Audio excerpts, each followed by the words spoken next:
All right, thank you guys for waiting. I'm really sorry. I was actually talking to Danny just before, and then realized, holy shit, we're not live. So I thought I clicked the button, but I hadn't clicked the button.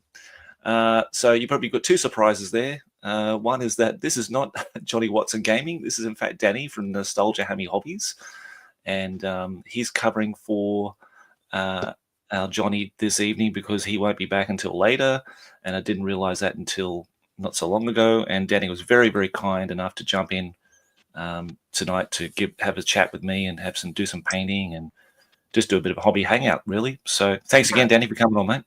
That's all right, mate. You're more than welcome, mate.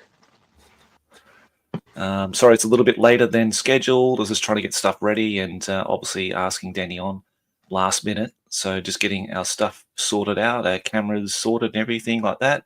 Yeah. It's a real shame that Johnny can't make it, but it was a really funny story. I was just telling Danny before that he's been doing some live streams lately, and I could see he was struggling with the software he was using because of latency and all these other factors. He was thinking about maybe it was his internet and everything like that. And I said, mate, just use StreamYard because it's so much easier. It's so much user-friendly, and you don't have to worry about any of that kind of crap. It's just everything just works properly. And so you can use your camo camera, you can do all your painting and everything, and it'd be sorted, it'd be like real easy. And he said, okay. And I said, well, how about we do one together? And he goes, what, now? And I said, no, not now. I said, tomorrow I can do it. He goes, yeah, that sounds great. And I said, okay. So I booked everything in, had it all scheduled, and I was still watching his live stream. And he goes, oh, hang on. Actually, I'm actually going out tomorrow night. So maybe I'll drop in a bit later. And I said, oh, well, actually, I've just scheduled it. So I hope you can come, mate. And then he messaged me just before saying, oh, yeah, I'll be there, mate. I'll be there about like 11 p.m. UK time. And I said, man, that's going to be like 2 hours away. I don't think I'll be around then.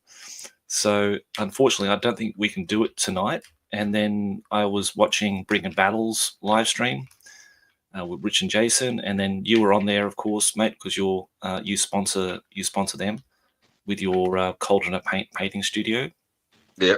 And then you mentioned, oh, that'd be great. I want to watch that. And I said, you should come on, Danny, as well, because I want to invite more people, more painters and stuff like that, and have like a group chat kind of thing. I think that'd be quite fun to do. And I thought, oh, what the hell? I'll just invite Danny on to see if he wants to jump in. And here you are, mate. Yeah. I'm very happy to be here, mate, as well. Enjoyed our last chat. It was quite good. Yeah, it was good, isn't it? Yeah, I like doing those. I like doing the live streams. You know what I mean? It's just really good to connect with people, and because a lot of the time we're busy and we don't have a chance to, connect that way. So live stream is a really good way of doing that. Yeah, it gives you a real chance to connect with your audience, doesn't it? Whilst you're doing it, and it means you can actually do something still for YouTube, but it's getting everyone involved, sort of thing. So it's sort of like a social life sort of thing with it, isn't it? Yeah, it's nice. And I like I said, I really wanted to get more people involved, not necessarily YouTube people associated with YouTube, but just anybody in the community to get on and have a paint and chat and make it like a regular thing, and like keep it like an open. On here, you can have up to 10 people up here at the same time. So we can keep like an open key invitation to say we'll be on tonight, guys. If you want to come on.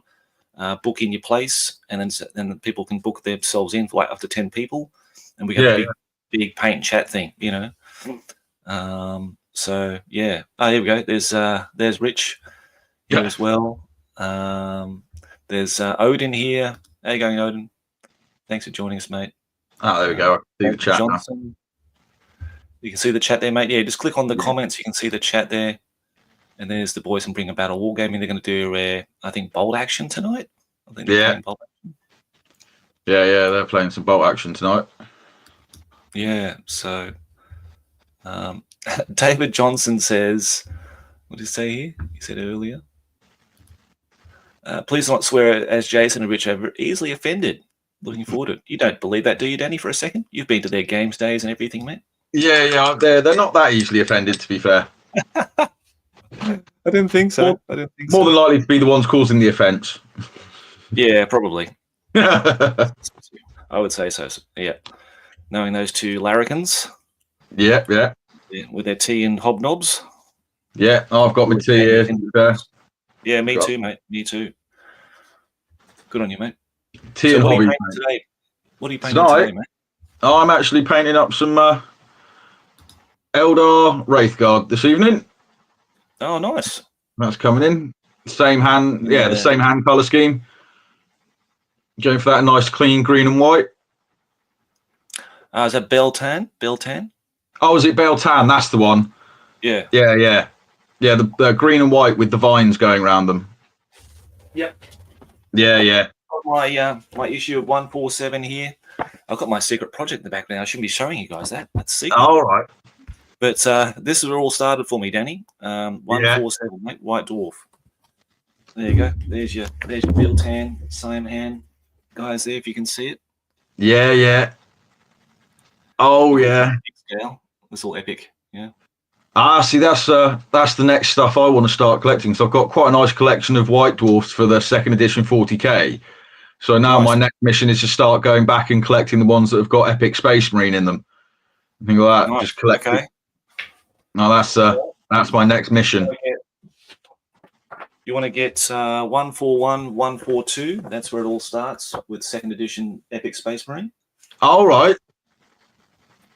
And if you can find a copy of this, I would highly recommend it. It's one of my favorite books, Space Marine Battles. All right. Yeah. You mentioned that. I think it was. No, it wasn't the last battle report you did, the epic one. It was one of your previous epic battle reports. You mentioned it. I think it would have been this one here, if I can find it. Is it this one? Yeah, it's this one. Battle at Kadavar or something. Chaos at Kadavar. This one. Yeah. That was it. I recently went on a binge rewatching all of your epic battle reports right from start, going from the first all the way through. Probably a lot of me swearing in it, probably mostly. Yeah. So, they're fun. I like watching those old ones. There's a couple. Yeah, no, they're very, very good though. Like, I really do like your battle report. Like that that epic orc army in the last one, especially that Mega Gargant. Bloody hell, mate! That thing is like literally. It's like it's jumping out the pages of the White Dwarf. It's amazing. Yeah, thanks, mate. It was a labour of love, that one. That just took so long because I don't know if you ever painted one, Danny, but like there's so many bits and pieces you need to paint on that thing. Yeah. So it just like you got to a stage where it's like I just don't think I can go through it anymore. Like you put it aside and you think I'll put something else up, and then you go back to it again. And Paul's waiting for me to finish it. Yeah. And then I finally got the urge to get it done and say, okay, that's it. I'm gonna get this bloody thing done. I finished it, and then he didn't want to play epic or whatever at that time, but we got it done and we did the battle and we had it finished. And I'm really happy to achieve that sort of epic goal, if you like. I've just acquired one myself, but I've just discovered that it's missing the rear track assembly. Oh, really? Yeah. I think I've got everything else except those two bits that make that rear track part up. I've got the little hut bit that goes on top, but not the two separate halves of the actual track assembly. Oh. Yeah. So I'm not sure. I'm hoping to I can't find one on eBay, so I'm hoping to try and find somebody that's got a 3D printer that can maybe print it or something. I don't know if that's even possible, but I was thinking of trying to find someone, have a look. Right, I'll ask Scott. Scott's our new sponsor for Crown of Command now at Black Arrow Minis. Oh, right. He's just got boxes and bins full of stuff, mate. He's got so much stuff, it's not funny. So he might have a spare part of that. I don't know. I'll have to ask him. Yeah. Yeah. Oh, congrats on getting yourself a sponsor for the channel as well, man. Nice one. Yeah, no, Scott's a really, really nice guy, and we've had lots of paint and chats in the morning because he's in the US. All right. Like US time zone, my time zone work really well. So their evenings like my lunchtime kind of thing. Mm. So we would chat for an hour or so, and like talking about epic.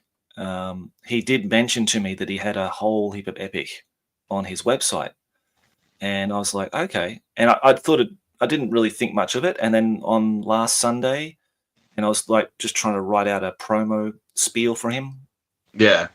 For the podcast and for the YouTube channel, and I thought I'll go and look at his site and check out what he's got, and looked at the epic, and I just opened up the Space Marine one, and I was like, oh my god, he's got like the Mark 1 Predator tanks, he's got Mark 1 Vindicators, Mark 1 Whirlwind tanks. Oh, wow. I was like, okay, Scott, quick, get these things for me. Like I'll get them, mate. I'll get them in the next paycheck. You know what I mean? So he put those aside for me.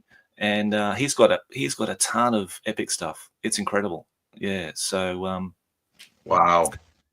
he's got a whole heap of orcs to upload as well. And so if you want epic, definitely go to see Scott's website. If you're in the US, even better, because it's where he is. Internationally, he can ship free for $200, so it's not bad. So yeah, it's not too hard to make up a nice little order for like $200 worth either, to be fair. It's not very hard, mate. No, not very hard. No, it's really not. In a box or a blister, it's worth quite a lot of money these days. Yeah. So yeah, go and check it out. But yeah, there's lots of stuff. Like you're in the UK, mate. So there's like a heap of people. Dave Gilland from let me just get this right. Mighty Minis UK. You know Dave Gilland? No, I haven't heard of him. Right, go and contact him because I bought that Mega Gargan off him secondhand. He has his own store. All right. In fact, he has his own shop. He's got his own little shop as well, and he does 3D printing. That's his specialty. Oh, really? So I'll get you in contact with him, and he might have a spare bit because he's got so much epic. That's what he does. You know, that's what he specializes in. So you never know. He might have a spare the rear track for you. Yeah.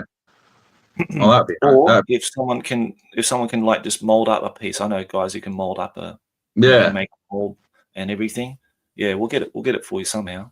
So, oh yeah. Because like I say, I never actually got to play Epic back in the day, but it was one that I've always looked at the models and always really loved them. I remember the Gargants and the Imperator coming out, but the one models that really stuck in my head was the Nurgle Plague Towers. Yes. Yeah. I remember. I remember when I was about 12, 13, however old I was when they got released, and I remember the White Dwarf. I've got the White Dwarf behind me. When they came out and just looking at the way those were painted, they were painted so beautifully. It's like, oh yeah, and the Zinch Doom Wings, whatever, the blue and yellow ones. Yeah, those ones. Yeah, they were absolutely incredible models, and I always wanted them. Mm-hmm. And like that's going to be my mission. Like, I'm doing Orcs and Chaos because those are the two armies in Epic where I always saw the models. It's like, yeah, I really like those models. Chaos. Awesome. Yeah, the Chaos models are absolutely incredible. So much flavour to them, but the Orcs have got that element of craziness to them where they can cause as much damage to themselves if you're unlucky. Yep. You just need the Weird Boy Tower to blow up and it just explodes everything around it. You know what I mean? Yeah. Or the Gargants too. They set themselves on fire and eventually explode. But you got that exploding factor for most factions. I think. Oh really? When the reactor blows. Yeah. If you get a Titan like we did with the Imperator Titan, if you hit the reactor. Well, I think if you destroy it, it sets off a massive like a radius of destruction around it, and it just soaks up everything around it, and kills anything. Because most things in Epic don't have a saving throw, especially infantry. There's no saving throw. So like a Marine has no saving throw. No, it kind of makes sense, doesn't it? When you're getting blasted by a Titan-sized weapon, you're not going to be saving that, are you? Yeah, exactly. Yeah. No, I always just absolutely adored the look of the Epic stuff. Pardon me. So that is one I'm very keen to get into soon. Start playing around with that one. I think Chaos is a great faction. That's my favorite of all of them. You'll love it. Yeah, I think you'll really like that as a faction to play. I think they have, and I think Orcs too. They have the most variety in different type of troops for painting. I think is a really wonderful project to undertake because you've got the 4 different patron gods. You've got the 4 different color schemes. You've got the Primarchs, which are brilliant. Yeah, I think they're actually better than the actual Greater Demon models, to be honest. Yeah, like Mortari and Fernergal and Angron, just awesome. And yeah, red, just brilliant. So you got all that flavor there, and the book itself. I think even Richard said that is his favorite book, the Renegades book for Epic. Oh right, Tony Ackland drawings in there, all the old Hammer arts in there, because it's very much in that transition before they went into the red period. So you've still got a lot of that artwork archived from the olden days coming through from the Lost and the Damned and all that through there as well. Like Stephen Catton's in there, Adrian Smith, Tony Ackland. So they're probably and Paul Bonner as well. So a lot of that stuff's in there. Yeah, because I think that was what attracted me a lot to Epic when I first got into it. Because like that sort of artwork you're on about was a little bit before my day, so it's kind of like looking at what came beforehand from my perspective when I was looking at it. And I don't know, maybe I was a bit old before my time, but I always like looked at the older stuff and thought like there's something different about the older artwork. I think that. I don't know. It didn't like compared to what's out now. It's like the I don't know, the flavour and the character of what used to be there is all completely gone now, I think, really. But it was definitely like when I was getting into it, it was all like the very bright colours, you know, like the super bright. But when I often think when I think like the Rogue Trader style stuff or the older Warhammer stuff, that's got very much darker, grittier sort of edge to it, while still being that interesting mix of loads of colour in there as well. It's a strange, like it's hard for me to put it into words really, but it was always like the mix of everything that really drew me into it.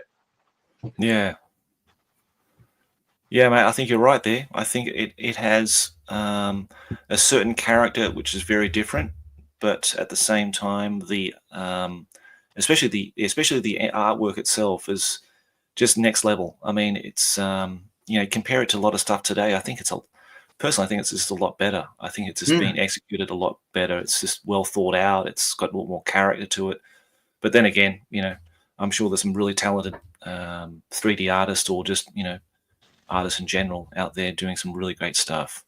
Oh, yeah. I mean, it's not to take away at all from like what art is out there now. But I think the art that you get now is too smooth, maybe. You know what I mean? Like it's like you say, it's all 3D rendered. It looks like it's just perfectly rendered all the time. Whereas before it had that sort of roughness to it where it actually looked like you can imagine you can visualize the person actually drawing that and then it being transferred through into the pages that you were then looking at. Whereas now what you look at kind of looks like it's drawn on a computer. It doesn't have that same feel to it almost. Now, saying that, I think there's one artist in particular that did a lot of the Rogue Trader Orc books. Let me just try to think of his name.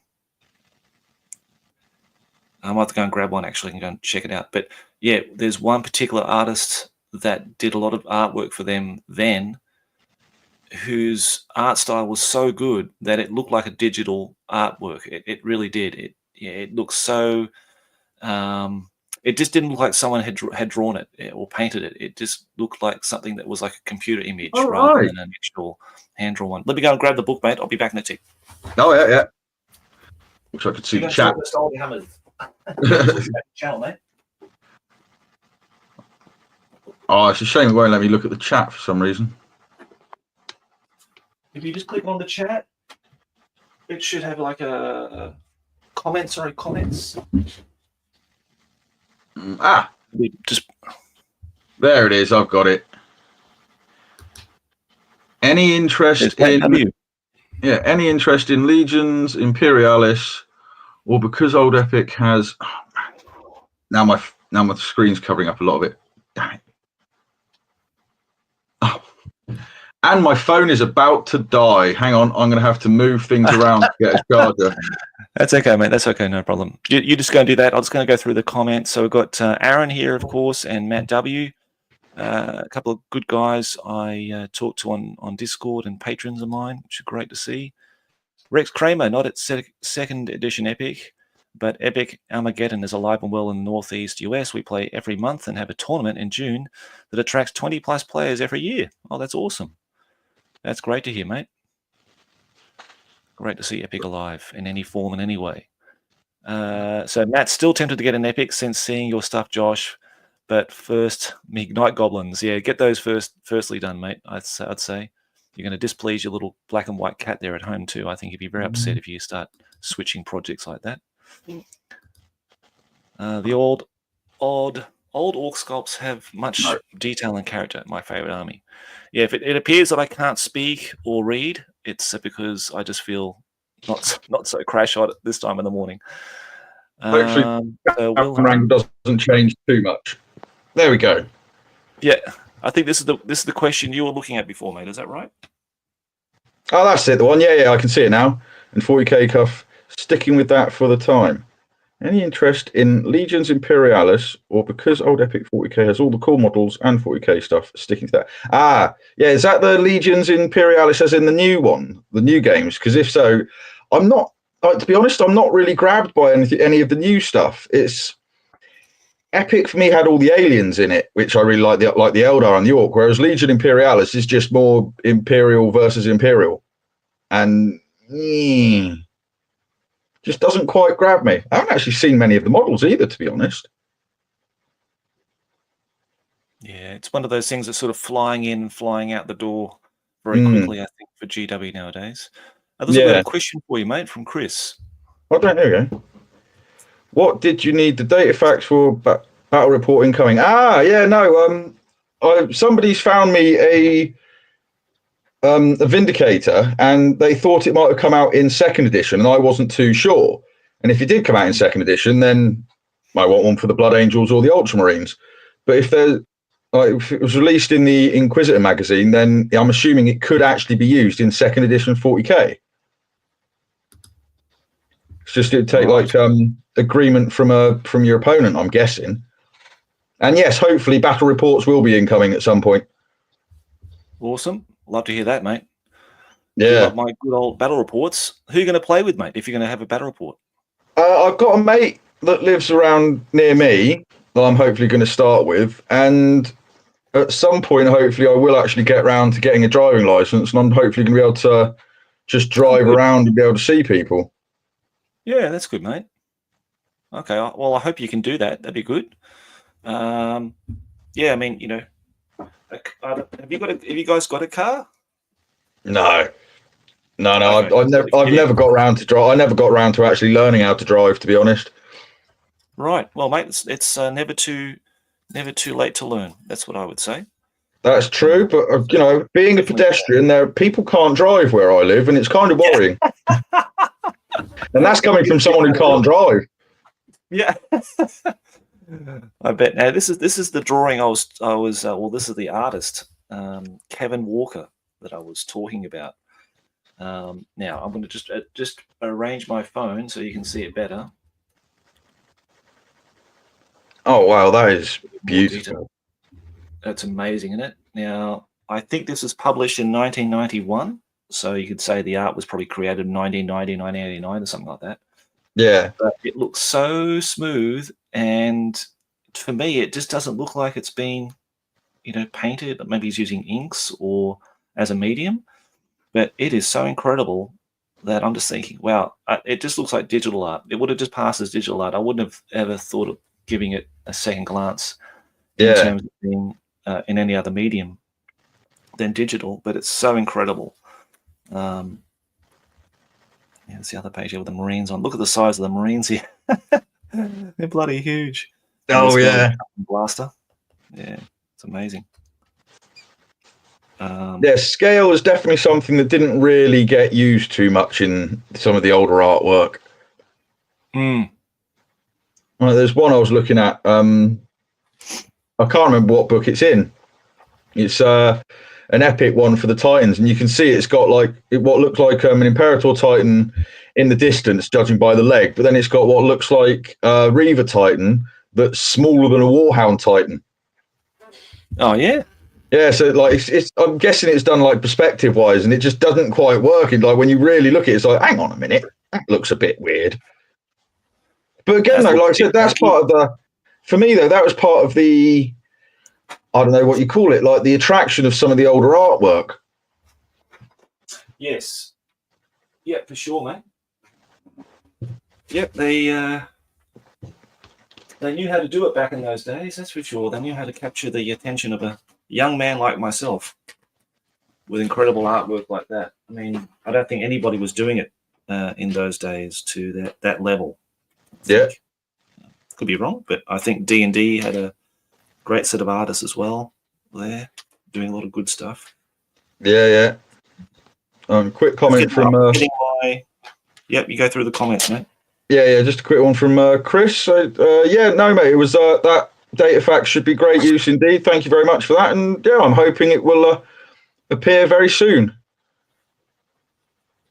Awesome. I'm just getting some stuff ready to cut out some transfers, some epic transfers. Oh, nice. I'm currently painting some red jewels on. There you go. It's not too bright for people, is it? No, that's fine, mate. Excellent. Yeah. So hopefully you can get your cam sorted out so you can do some painting. Oh, that's all right. I can. It's sat down here. I'll have to do the painting, and unfortunately, people are going to have to look at my ugly bearded mug. No, mate, that's fine. It's very photogenic, much more photogenic than I am. That's for sure. I'll be scaring people off if I haven't done so already. Okay, so we've got these guys here. We've got these two wave serpents, Eldar wave serpents. I don't know if you're familiar with those at all. Oh yes. Oh yeah. No, I've got. Do you remember the old combat cards that Games Workshop did? Yeah. I've got the epic ones of those. So I've played them many a time. So I'm very familiar with a lot of the epic models. Ah, that's a good. Yeah, I've never actually played combat cards, but I do remember seeing them in the store when I was working there. How do you actually play it? We just play it like top trumps. Right. You know, so I just like whoever I'm playing it with, like say, if it's my turn, I'd pick the highest one or whatever I think is going to win. So like the toughness they've got on them, things like that. So I'd pick toughness over whatever. Then they'd say what their toughness is, and whoever wins, you either get the card or you put the card in the dead pile. Right. Okay. Painting Abaddon Chaos. Hang on. Right. That's simple, eh? Nothing too complicated. That's right. Right. Okay. Oh. Hang on. Here we go. Got another comment. About to start painting some Abaddon Chaos. Need tips on how to get smooth paint coverage. Is it very thin layers? Plus, what's best undercoat for gold to get the required effect? Well, I'll give it. I mean, if you don't mind me, Josh, I'll field that one. Go for it, mate. Go for it, please. Just to get smooth coats with black, just thin it down a little bit, and you're looking at doing like 2 or 3 coats at most, really. Like if you're using the GW paints, they're not too bad. Just don't expect to get solid coverage in the first go. You'll be all right. And hang on, what was the other bit of it? Sorry, I'm terrible, aren't I? And the best undercoat for gold, it depends what effect you want. Really, black works quite well, but it can sometimes dull them down.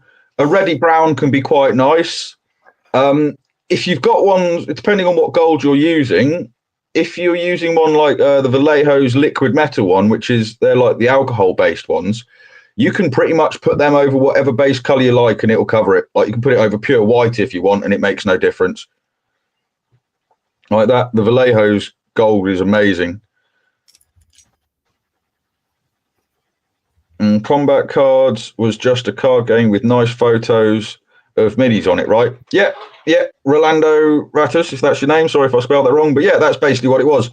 It was just photos of the models on the cards with some stats for them. Like if you're talking the epic ones, it had you had toughness, speed, range, firepower, close combat, things like that. And yeah, you basically paid it like top trumps. If you know what top trumps is. Basically, just if it's your go, you pick a stat that you think's at highest and see what your opponent's got.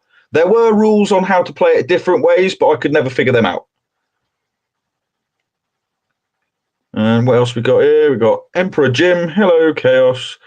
I'm just painting some epic chimeras, rhinos, and night lancers. Nice. Oh, it's hello, chaps, not Chaos. That makes more sense.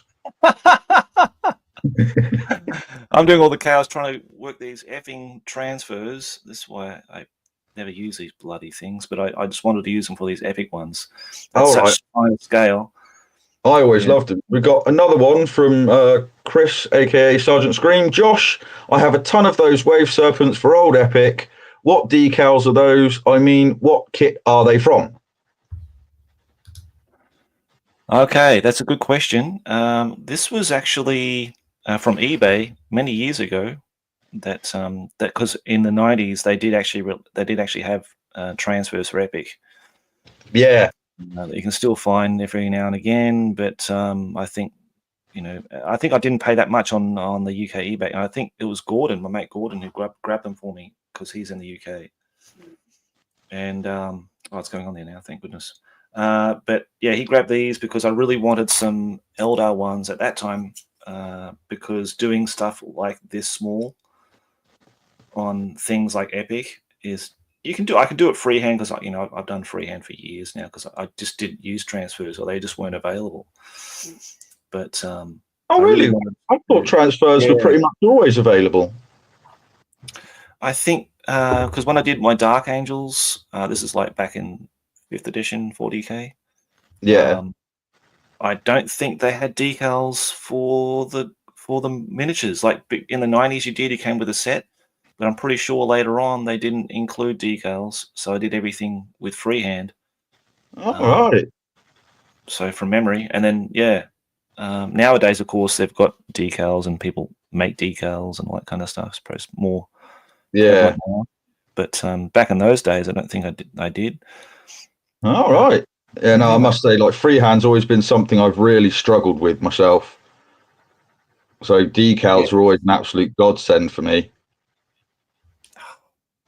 I'm trying not to swear on the chat. I'm not going to swear in this chat. I'm trying not to anyway, guys. But decals bring it out of me because of these things are so long. Because if they're really small, they're okay. I usually just apply it with a brush like this. There's probably some people out there laughing at me now, thinking, "What's this old Aussie twat doing now with a brush and a decal like this? Craziness." But it'll get me there. It'll get me there. I did one already. I'm just going to do another one. It's like I'm fishing for it now. See, what I've got is I've basically got some old kitchen roll. I mean, it's very old kitchen roll now. I've just folded it up into squares, and it's on one of my dry pallets in the centre. And when I want to do the decals, I just soak that with water until it's really soaked, and then just put the decal on top of it, and it soaks up. Right. And it soaks up all the water through it. And to use them, I've got a pair of tweezers that actually, when you're not squeezing them, they're closed. Yes, that's right. I remember seeing your very first video, mate, on that one for your Predator tank.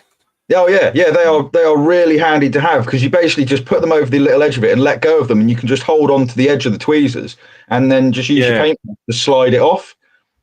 I find them so much easier. Yeah. No. Now, if people don't know that if Danny's YouTube channel, please check it out at Nostalgia Hammer YouTube channel. Okay, because Danny's done a lot of. He done a restoration project on a Predator Mark I tank, which I'm very, very envious of because it's a beautiful, beautiful kit that. And because you even did like the what's it called? The Imperial Eagle on the front. What's it called? The Aquila. Aquila, that's it. Yeah, You actually built one out of green stuff, wasn't it? Yeah. No, that was believe it or not, that was my first ever attempt at doing something with green stuff as well. I'd never, other than gap filling, I'd never done anything before with the stuff.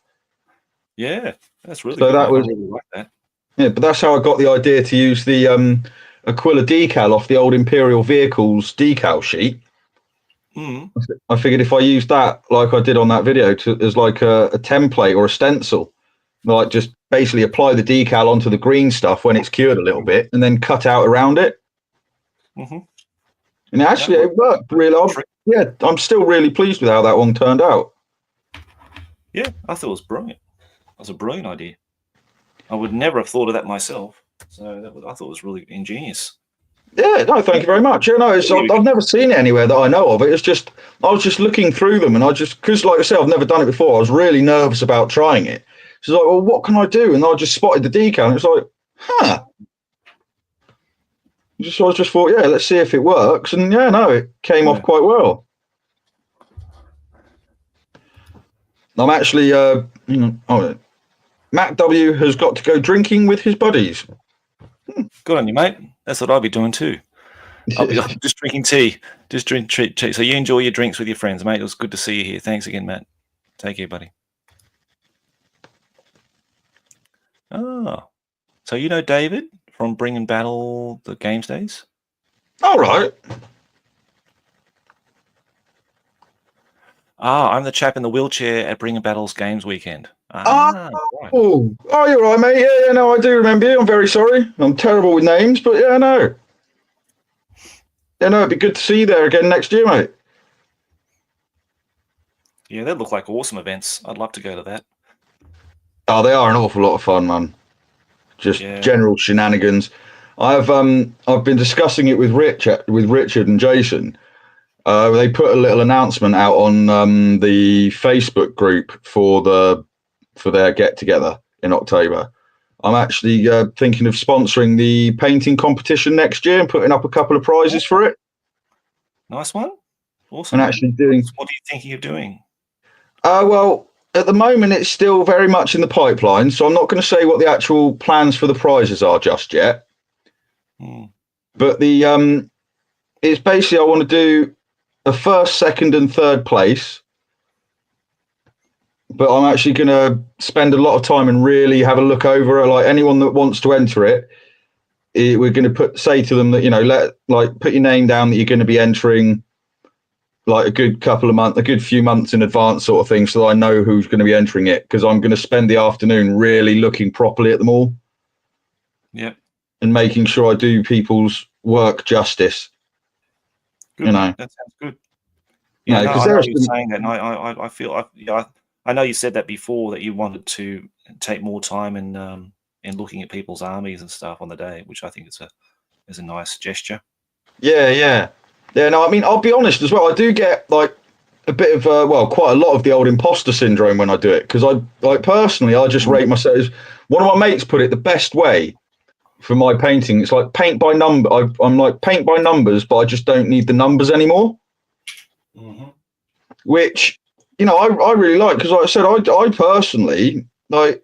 I think all I've done really is just practice the basic fundamentals for like the last, God, I don't know, 30 years, basically. Yep. Like I look at some of the work that's out there. Like I said, that Mega Gargant you did, like the yellow that's on that is beautiful.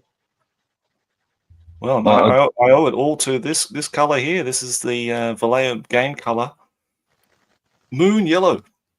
So that's a really nice paint, mate. If you haven't got that one. No, I haven't yet. I'm stuck with just GW paints at the minute. I mean, they're shithouse nozzles. I really don't like the nozzles at all. I think I've told people about that previously. I've actually complained to Vallejo about them as well, because they're so bad. Like, look at the paint coming out of that bloody thing. It's shocking, mate. Compared to the older nozzles I had. I've got these ones here from TT Combat. Oh yeah. Which are much better, because they've got that nice thin applicator for the paint, and there's virtually no paint excess coming out of them. So much better to apply paint on them. Yeah. We got a comment from Bring and Battle Wargaming. I'm betting it's Rich. He said, I think this might be aimed at you, Josh, mate. He says, well, we did have a guy fly over from the US. Just saying. Yeah, and who funded it? Was it Bring and Battle out of the treasure chest of funds they're making out of YouTube? I doubt it. Rich, whenever you're willing to put up the money, mate, I'll be over there. Yeah, it's probably not cheap to fly over from Japan, is it? Well, if I was going to do it, I was hoping to do like Bring Out Your Lead and then do your guys' events as well. Do it all at once. Yeah. But it'd be really hard to do, because you guys do it in a different time, I think, from Bring Out Your Lead. So yeah, I've got to be honest. It's one of my missions. I would love to get over to Japan and actually have a game with you at some point. Mate, you're more than welcome here, Danny. Anytime you want, mate. We've got no problem. Yeah, that's definitely a mission. And we got a comment from Alexander Krebs as well, saying that he tries not to drink his paint water whilst painting Man of Warships. I've done that. Yeah, that's why. Because I used to have like sake or whiskey here, and you always just about to dip it into it, and I think, no, don't do that. Put it into your paint water. You silly. Yeah. Oh yeah, no, I've done it a few times where I've washed my brush out in a cup of tea. In fact, I've got my sake cup that my wife made. She's got like a glass that she made herself, and I've been using that to put my sake in. Oh, and yeah. It's got dry paint inside it, because I've done it before. I've dipped my brush in there, and it's got paint on the inside, and she noticed it. And she says, "Is that paint?" And I said, "Yeah." So been drinking out of that ever since now. She doesn't want it back. Oh no. Yeah. It's a good class though. Nice. Now, Danny, I've got a subject to talk with you, mate, because I know that your channel is primarily painting. Yeah. A painting channel. You're teaching people how to paint and stuff like that. It's a very much a tutorial thing, which is great. It's good to see. Yeah. Now, I personally am not doing any more painting videos. Oh, right. Instead, it will be just doing this kind of stuff, like live stream, Splatter, Natter type formats. You know what I mean? Yeah. Probably because I just didn't feel that I just wasn't enjoying them as much as doing battle reports and stuff like that. You know what I mean? So I just thought, if I'm not really enjoying it, I just don't really want to do it anymore. You know what I mean? I think enough people out there doing a great job and great service to that anyway. And but I think these Splatter Natters will be a nice way to do that with people and chat and talk. I much prefer doing it this format than doing it in the video format I did before. But having said that, you know, you've got some great people like yourself out there doing 90s style painting videos. So it's not like they're going it without. I mean, you know, there's lots of people doing it. Yeah. But what prompted you, mate, to do it? What gave you the initial spark to do it yourself?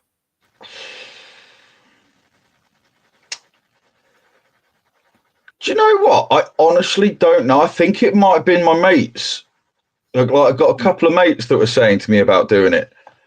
Because I'll be honest, I've never, as I was saying earlier about the old imposter syndrome, like judging other people's painting at a painting competition and things like that, is I genuinely, like, I don't like taking compliments, and I don't feel personally as though I'm good enough to do painting tutorials. So for you to say that, I'm doing that sort of thing and it's quite good, I'm flattered. I really am. It's high praise indeed, mate, to be fair. And it's just, do you know what? I honestly don't know. I think my mates just said I should give it a go. And I saw some people doing it with their mobile phones. And I thought, do you know what? Why not? I can at least, my initial plan wasn't really to do painting tutorials. I was more going to do a sort of chat about the models and the rules, as well as then show a little bit of painting. Right. But it's kind of evolved into a little bit of chat about the rules when I can, if it's the right sort of model, but more painting wise. And it seems to be doing quite well. If I had, Yep, absolutely. Slowly, but, I seem to be, I don't know. I think from what I've heard or from what I've read, I think I seem to be getting it fairly right for being fairly relaxed about it and not, I don't know. I seem to be quite a relaxed sort of style going about it. Yeah, no, I think it's a good approach. You've got like your own individual approach to it. So, it's like you talking about the project and the process you're about to undertake with it as well. And I think that's an interesting way of doing it, because usually you just see like this, like what I used to do, you just see the hands and the miniature and people talking about it that way. But I like your approach where you sort of break it down and say, I'm going to do this first, I'm going to do that next, and I'll take you through this part next, and go from there. So I think it's a nice way to break down the process for people. And it's not so much as I'm instructing you how to do it. It's like, this is what I did to get where I got. You know what I mean? So I like that approach too. Yeah. It's like, this is my Mark 1 Predator tank. That's not one of the prizes, is it, for next year, is it? No. Oh no, that's pride of place, center of my Blood Angels army. That boy. Nice, mate. That's good. But I like that approach too. That this is the process. This is the way I'm going to do it. These are the steps, and I mean that. You know what I mean? So that's good. Yeah. I mean that's one of the reasons why I'm trying my hand at a bit of conversion work. Like one of the videos I've got coming up is a unit of Chaos Vets for Jason's Emperor's Children 2nd edition army that I'm doing for him. Okay. And I've tried to do, you remember the conversions in the Chaos Codex of the guys with the tentacle arms? Yeah. Yeah, I've given them a go. So, but my main thinking behind that is, like I said, like, because I've never done anything like it before. Like, so far, what I've done, the Aquila on the front of that Predator. I've done the cloak that was on that Exalted Champion that I converted up a little bit. And that's it so far when it comes to actual, like, green stuff work. So where they're not looking, you know, I mean, like, it's not like it's a Golden Demon entry or anything like that, but they look passable, I'd say. So I'm kind of trying to show people that, because I've got a couple of mates that are like, oh, I could never do that. You know, I haven't got the skills you've got or anything else like that. And it's like, but I don't have any skills. What are you on about? Here you go, mate. Look. So it's kind of, I'm trying to show people that you really don't have to be daunted by this, or, you know, you don't, like, not watching like some of these amazing, because there are some painters out there that are incredible, you know, and you kind of, I don't know, sometimes, at least for me anyway, it feels like a little bit like you're watching them paint this. Like, well, that's a lovely video, mate, but I can't do that. You know, whereas I'm hoping that I'm kind of getting across that, like, it doesn't have to be like that ultra high, oh my God, look at that level, that's incredible. It can just be, here you go, give it a go. And if it's not quite right, that's fine. Come back to it later, or try again later on something else. But if you don't give it a go, there's always that little part of you, I think, where you're kind of wondering whether or not you could actually do it. Yeah, I totally agree with that, mate. I think there's a level of practicality that needs to be included in painting, because if you, like you say, you've got some really spectacular painters out there, but, you know, is their level achievable for the average Joe Blow, and especially someone who's just coming into painting for the first time? And, yeah, exactly. If you're going around watching someone like, I don't know, let's think. You got like, what is it, Squid Mars one that does incredibly high work. You've got, yeah. Oh, you've got like Angel Heraldez, you know, all those ones. You know, they're all incredible work. But it's like when you watch them like using the airbrush and stuff like that, it's like, mate, it's incredible, but what the hell? Yeah. Okay, sorry, not looking at the comments, guys. Yep. Yeah, I was just doing that myself, actually. Sorry, mate. Go for it. You do it, mate. I was just going to say, we've got one from Emperor Jim that's obviously for you, saying he loves your battle reports, particularly the epic ones. Stay still. But I also watch the other systems, even though I never played them. Great stuff. Yeah, no, you don't have to have played them, mate, to enjoy watching them. That's one thing I found. Yeah. I hope so. I hope it comes across like, and also, and thanks very much, Emperor Jim, for saying that, mate. But hopefully, I want to make the videos so they're not too gamey. You know what I mean? So they're like, it's just like an experience, immersive experience, more than the actual game itself. Even though I do include rules and try to break down how to play certain systems, but it's not the fundamental reason why I'm doing them. I just want to make them so they're entertaining for that 30 minutes we watch them, and hopefully get people painting and playing the game. You know, getting people curious about it. That's most important. Play through the Wolf Time campaign and film it. What is the Wolf Time campaign? I was just thinking that myself, actually. Yeah. Okay. So, Chris, Sergeant Scream, please let us know, mate. Yeah, we know a familiar face here, Planet Tobor TV. How are you going, mate? Good to see you again. Thanks for joining us.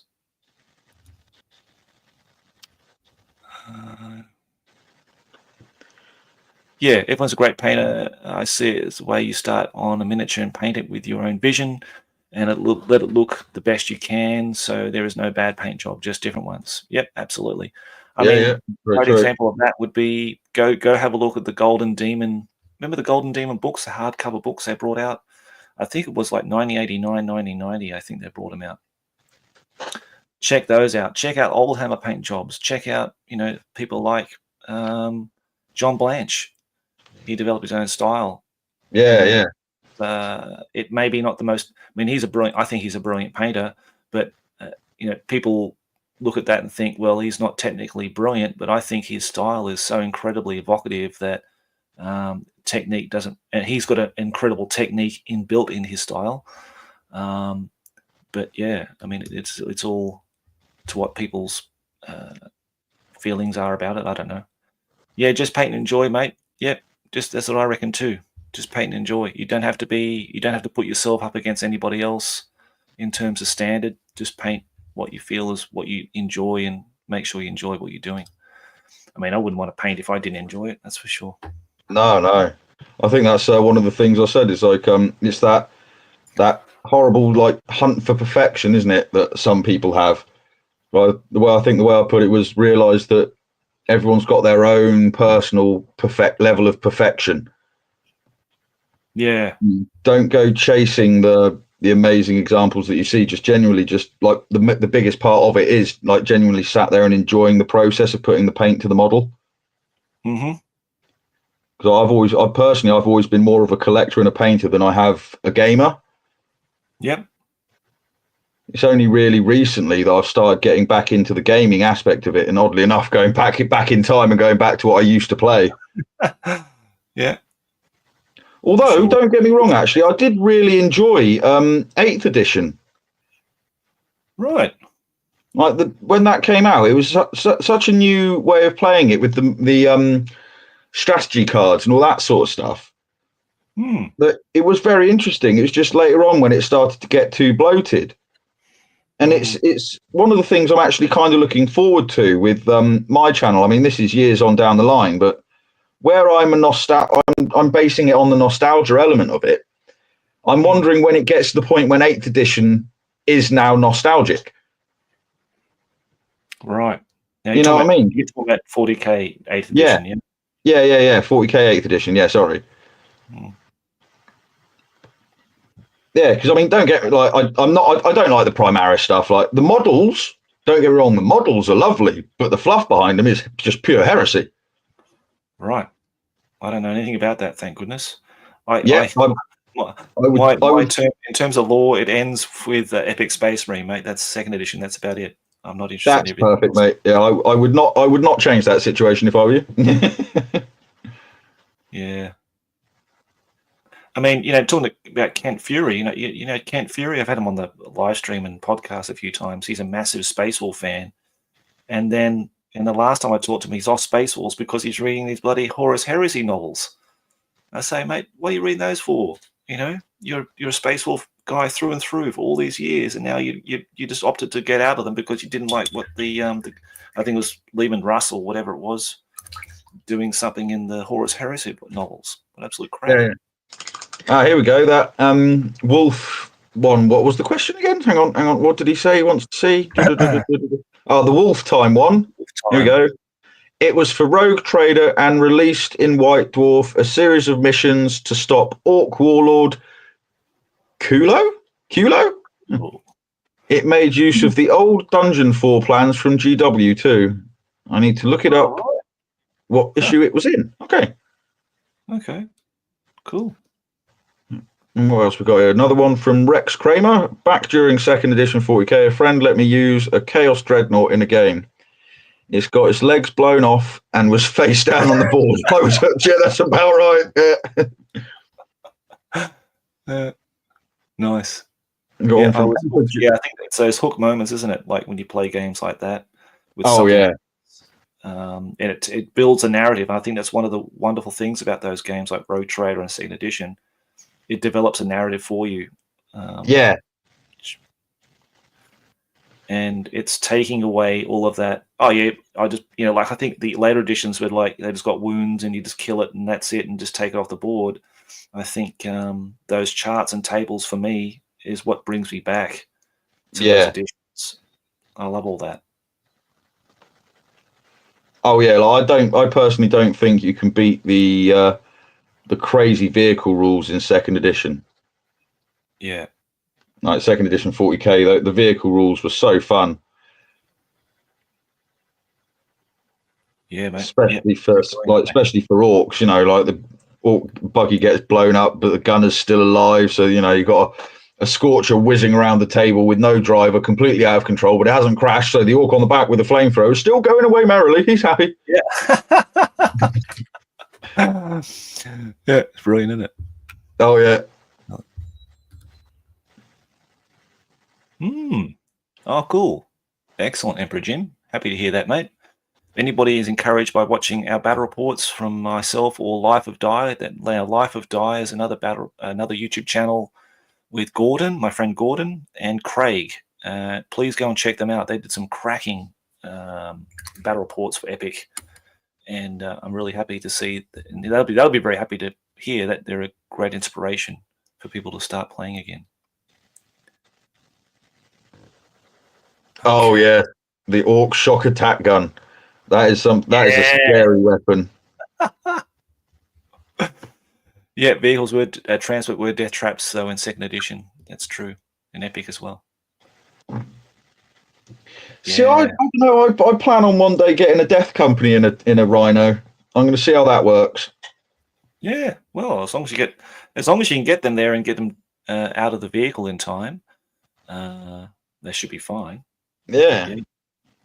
Well, unless you come up with a rule, like if you house rule it, and that's something that we're doing every now and again with games, is putting one little house rule in there, and I think Andy Chambers would be certainly in favor of that. Is if a vehicle does get shot down, you get a saving throw of a 6+ or 5+ on your guys inside it. I think that's a pretty good one. You know what I mean? Yeah. No, I got to be honest. I was thinking of that. Like, if there was going to ever be like a house rule that I would do, it would probably be that. It's like give you guys like a 6+ armor save if the vehicle gets blown up. Yep. But see, I don't know. Sometimes I think about doing house rules and stuff for things, but sometimes I also think that it's the rules that make the flavor of the game. So sometimes house ruling them, although the rules that you're house ruling say they might be really annoying rules that, they're not great fun or anything, but sometimes I think there's that element of, well, that's annoying, kind of what makes the rule system what it is. Yeah. I don't know. It's not like I'm a massive stickler for it. It's not like a case of you mention a house rule or something like that I'm going to get out the pitchforks and start poking you or anything. I might enjoy that. That's very true. Just not whilst you're painting. Yeah, exactly. Yeah. Although then again, you are a chaos player, so. Yeah, that's right. You're mentioning tentacles and poking me with a fork, pitchfork. Oh, that's right up my alley, mate. No, I'm more of a. I do like Slanesh as a chaos god. I think that's pretty cool. Tzinch is kind of my flavor. I think overall, Tzinch, Nurgle, Khorne. Slanesh are just deviants. Yeah. I've always quite liked Khorne, but they're very straightforward. It's just charge forwards and hit them in the face. Yep. Yeah, I like Tzinch because it's got a blend of the two. I think that's probably why I like them a lot. Yeah. So I think Nurgle's probably my favourite chaos god though, because really he's just misunderstood. All he wants to do is give you a cuddle. Yeah, and he's a gardener or something, is he? Yeah. He just wants to garden things and give you a hug and make you feel better. He's basically your friend. And the beast, what was it? There was I forget where I read the description of beasts of Nurgle, but they were described as basically giant slimy dogs that just want to play all the time. Brilliant. I love that. Yeah, and I've always had that. It's like the image of Nurglings. They just basically want to they just want to play. That's what they want to do. It's not their fault that humans tend to fall apart easily and get sick around them. It's not their fault.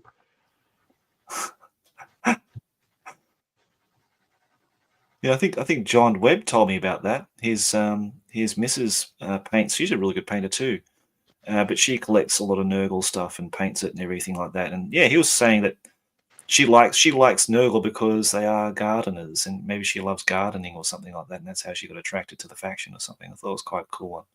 Yeah. Great comment from Rex Kramer that I completely agree with, where he says, to your point about annoying but fun, the Tyranid effect chart on the opposing army. Jones is acting strangely, or what the for those vehicles. Oh, mate. That has to be that has to be the ultimate bit in any of the codexes for second edition is that Tyranid effects chart. Like that adds there has never been anything I think that's added so much flavor to an army as that chart. It's like the what the F-ron for vehicles, where basically as soon as the vehicle moves, a a Ripper Jack, or Ripper jumps out and starts attacking a random member of the crew in the vehicle or something like that. Right. You know, it's, like Jones is acting strangely is one where if you got that on every time it's the Tyrannid's turn, I believe, they roll a dice for that unit, and if you roll a 6, one of the guys in that unit suddenly explodes in like a Ripper swarm sort of thing, or like strangle webs or something. It's like a 3-inch template or something stupid. Right. I've never faced Tyrannids, to be honest, mate. So I've only experienced them through Bring a Battle. Richard's. I faced on the October thing. I faced Richard's swarm Tyrannid army, and that was a scary list. That was. I bet it's really like playing Aliens, or what's the other battles? Is it Starship Troopers. Yeah, very much Starship Troopers. He had like over 100 Gribblies. I just couldn't kill them. Yeah, it was amazing. Here we go. My bad. Wolf Time was released in the Book of the Astronomicon for Rogue Trader. Certainly works with 2nd edition rules too. Oh, right.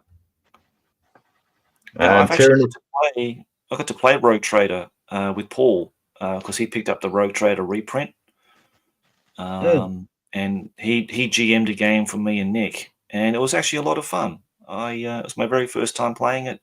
It was a nice scenario. Everything was like the GM sort of controls everything and gives you like a player briefing. I was the Orcs, and Nick would play the Eldar. And he all he had were the Eldar scouts. All right. So it was kind of like I was basically deployed on a Eldar craft world, and it was the world was being besieged by orcs or something, and then the Eldar were trying to get out of there and take transports up, sending all the civilians and everything up, and the Rangers were sort of left behind. Doing all the scouting, reconnaissance, and trying to take out the orcs as they approached. Right. So I had like this endless amount of like reinforcements coming onto one side of the board, playing lengthways, and Nick's troops are all hidden, deployed on the map, so I didn't know where they were. And of course, Paul knew where they were, and he was talking in private to Nick. And he gave me like a briefing sheet, so he just gave me all I needed to know, and I didn't know anything else apart from that. All right. You are playing a tabletop RPG game, and it was really fun. I hope to play it again and put it on the channel at some point because it's a good experience. I think people should try it. That sounds really interesting. It's good. I mean, it takes getting used to that you're not playing a very adversarial game where it's like if you play a normal game of 2nd edition, it's like you set up your army list and you play a game with somebody and you win or lose. This is kind of like just grab the stuff out of your cabinet, put on the table, and then these are the rules. That these is like the parameters of the battle, and I'll tell you what else you need to do or what models you can deploy, and you just cope with what's going on. I think that's a really interesting approach. That's very different from your standard battles. So. And as far as I understood it, it's only when the Orc books came out that that actually had proper army lists for all the clans and stuff, and it sort of developed from there. And it became a bit more of a gamey experience rather than a RPG experience, maybe. All right.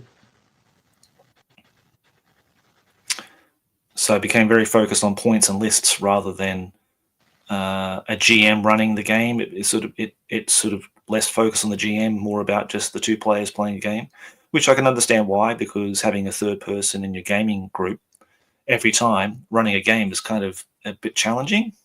Yeah. So, I was watching was it a channel called Gorilla Gaming or something? I always forget what his channel's called. I think Gorilla Games, Ash Barker. Yeah. Yep. Yeah, he did some Rogue Trader stuff a little while ago, doing his work up through Rogue Trader, then 2nd edition, going up through them like that. And they did seem like an awful lot of fun playing it, the old Rogue Trader style, but it did seem very different, like very different way of actually doing the games. Okay, well, looks like Johnny's joined us. He's not there though. He's still being very elusive. Oh. Yeah, I am. I'm here. your camera's the wrong way around, buddy. Oh, mate. What am I doing? Are you munted, mate? Are you munted? Oh, there he is. There he is. I'm there. Can you hear me? Good on you, mate. Thanks for joining us. Yeah. Cool. How you guys doing? Thank you. Yeah, good, I'm mate. all right. Good. Yeah, rushing back to get in. Say hi. Oh, good on you, mate. Thank you. No, Thanks absolutely. to your wife too, mate, for for letting you come on. And That's okay. That's okay, I mate. was saying to Danny, it'd be nice if all of us can get together on a more of a regular basis. All of us, Yeah, definitely. Big hangout and paint and chat. It'd be really fun. Absolutely. I need more reason to get painting more. So, well up for that. So, what are you guys chatting about? Oh, grief! We were talking about all sorts. Actually, I think we were on a bit of second edition 40k craziness. Yep. Rogue Trader craziness, Nice. and discussing some epic stuff as well. Yeah. What are you Do the guys whole painting? round. Roll town. What are you painting, Josh? Is that epic? You painting there? Yeah, I'm trying to get you to paint epic now, mate. I'm getting Danny slowly into epic. I'm doing the conversions now. Second edition 40k into epic. Nice. So Nice. Yeah, Epic's a better game than 40k in my opinion. I think so too. I enjoy it more. Yeah, But there's it's more- aspects of second edition that that aren't in Epic Space Marine. So you're getting a sense of the flavor of the army in Epic. Yeah, it's more and you do that, granular of course, in in 40k. Yeah, more granular in 40k. You don't have the crazy weapon, the vehicle charts and everything like that. You don't have that in Epic. No, So- no, you're right. You don't. I never actually played Epic back in the day, so it's something I've got to experience yet. The models I always remember very, very fondly, but the actual game I never actually played. Yeah. So it's going to be very interesting to give it a go. I think I've now watched every single one of Josh's battle reports doing Epic probably at least 3 times now. Well, Good on you, mate. I'm glad Yeah. they were enjoyable. Then. Oh, mate, they're great. To be fair, I will be rewatching them again at some point as well, undoubtedly. I do the lot too, watching other people's videos again and again and again. If I really I feel inspired about something they're doing or yeah, enjoy the game they're playing or whatever. absolutely. Yeah. So it's nice. I actually watched Johnny's one through the week. Johnny did one many years ago with his friend Graham, the G Dog. playing Epic G-Dog, playing Epic Yeah. Space Marine. That's it. And I thought it was really funny because you had the pulsar rockets and you fired all of them in one turn. Yeah, look, I can't pretend to know all the rules, but Yeah, it's funny. It was really good. I like that. yeah, because he moaned about that. He Yeah, no wonder. He saw his entire army decimated. Yeah. But those, So, those little things are bloody powerful if you send them off at the same time. So if Danny watched the last battle report, you saw those little pulsar rocket guys, Yeah.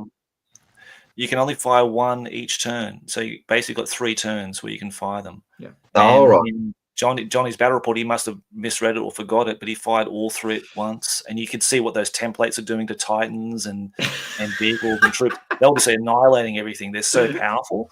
Oh, So yeah. to see the other blokes, like his reaction to saying, "Yeah, well, I did have a whole platoon of Imperial Guard on this side, but now they're being just totally destroyed." Now I do not. That was very funny. I like that. Yeah. Sometimes you got to have a little rule mishap. Oh yeah, mate. They're orcs, mate. They can do whatever they like. Eh? Exactly. It's all Why- customizable, as they would say. Why wouldn't they fire them all at the same time? Yeah. Well, actually, I think that's a good rule. If you roll a 6 Yeah. or something at the start of your turn, then the grots have pumped enough fuel in that they can release them all at the same time. But if you don't, then in the next turn on the 5 or 6, you can release the other 2, and I don't know. Absolutely. But I mean, just imagine like someone taking 2 detachments of those, like 6 rockets, because generally you're going to play like 6 turns. Yeah. Just imagine that. Like And someone can you two. do that? Can you take 2 sets? Yeah, you can take You as can. many as you want. There's no restrictions as long as you keep to the 5 cards per clan. Right, as long as you have it in a different clan or people. something. Yeah. So if you take the Call of Speed, you can take up to 5 Mech Boy cards. So effectively, you could take 5 of those cards. Right. I mean, you need knobs to order them, to give them orders to keep going. Yeah. But yeah, it'd be quite a gamey thing. Luckily, I'm not that person. I'll just buy 1 set of everything. Yeah. It'd be rather rude. Yeah, I mean, no one would want to play me anymore. No, exactly. They say, "Screw you, Josh. Pack up the middies and go on home, mate." I didn't sign up for this. Yeah, I've got to be honest, that's generally the way I build my armies in any game system, really, is I look at the models and go, those models look really cool. Put them in the army and go, right, what are they and what do they do? Yeah, it's put it in and then realise they're rubbish. Yeah, usually that is it, actually. Yeah, we'll realise that they're not going to play in the way that I like playing, and I just play them like that anyway. Yeah. Definitely. So this unit should not be charged into close combat. So my first point of call is charge them into close combat. I mean, Mr. that really only affects. Sorry, No, sorry, mate. I was going to go through the comment here. Sorry, everybody. He had a rough time finding painting inspiration in old white dwarves for my upcoming orc and goblins, or warriors of chaos and empire and vampire counts armies. I had to Google index PDFs or of articles. Oh, okay. Well, there are some great resources out there. White Dwarf Through the Years on Facebook. It's got every single white dwarf that I can think of. That's the best place to get it, actually. That Facebook page, the White Dwarf Facebook page. I think you're right. I think they pretty much PDF pretty much everything. All of the ones that anyone who's interested in second edition is all there, really, isn't it? So I think they've got pretty much right back to issue 1, nearly, to be honest. Yeah, they probably have. Yeah. Pretty I nice. think last time I had a look, they had loads on there. Absolutely. I assume people just upload them, do they? Is that the idea? Get white dwarves. Yeah, I think so. I think they get the guy who actually runs that is an Aussie. Yeah.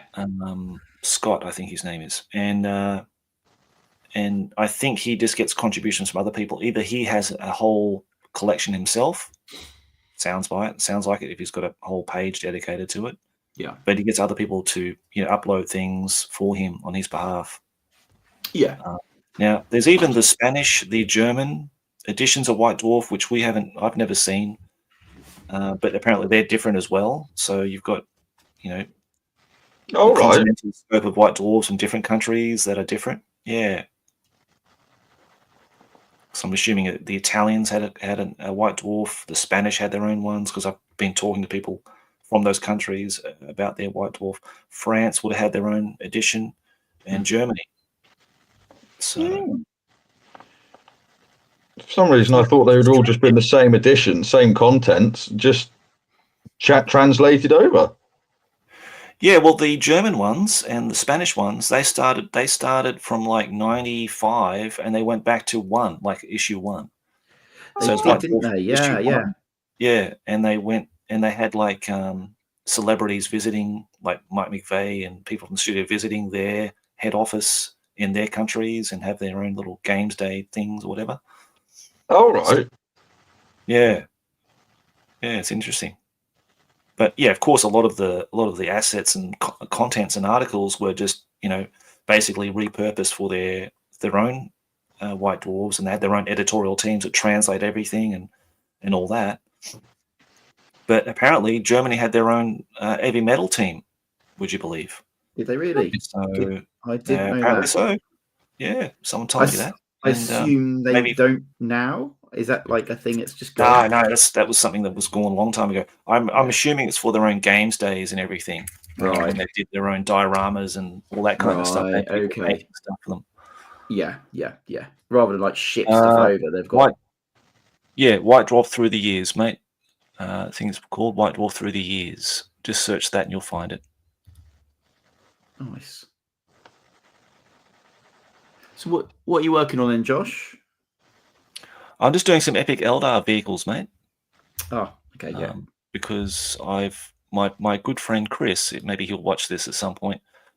We've been talking to and fro about playing epic again because Chris, this is going back 30 odd years ago or more. We used to play epic together, and he saw my latest battle report because I mentioned him in it as well. And he's thinking about coming to Japan, hopefully next year. Okay. And that's what we're going to throw down. He always loved Eldar, so I'm painting an Eldar army, especially just for him. And then Nice. I'll play my Chaos. So we'll do like the old times, Nice. going back in the old days, playing our epic together. So I'm really looking forward to that. So Are here's the you inspiration behind this epic army. Are you gonna film that? Oh, absolutely, yeah. Yeah, cool. We'll get absolutely munted, absolutely shit faced, and we'll film it. I expect no less. I expect no less. He's a big drinker like me, so yeah, we'll get absolutely hammered. We'll get the girls out shopping or something and get them out of the house, and leave us to our own devices. When you coming over? Because Danny's coming over to have a game. When are you coming over? Me? Yeah, I'd love to. I would love to. When I got some money, mate, I'll be over. Yeah, that's the same with me. Is when there's some money there. Although to be fair, Josh, you'll be able to ply me with drink and make me lose pretty quick because I pretty much don't drink. So I think I might be in trouble. I, on the other hand, drink a lot, so you'll have to stack up the. Too easy, guys. Too easy. Yeah. I've really enjoyed people visiting because James was the last person that came over from the UK also. Yeah. And I didn't know him from a bar of soap. I had no idea who he was.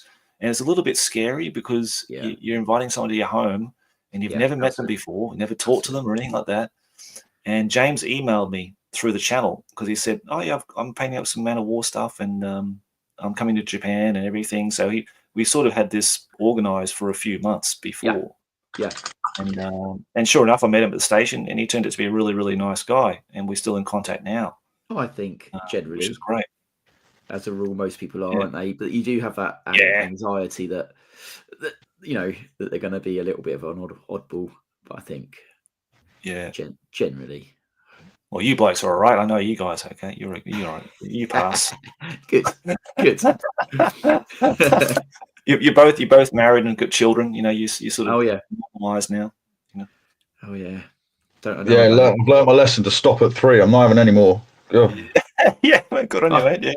Yeah. I'm also at 3 as well, so I know your pain. Yeah, no, I'm quite glad. One of them's reached 18. I've still got a while. The youngest one's 6. So. Oh, right. Wow. Yeah. Yeah, I've got a little while to wait until he's old enough to leave. But oh well. Yeah. I'm very much in the young years. I've got a 6-year-old, a 4-year-old, and a 1-year-old.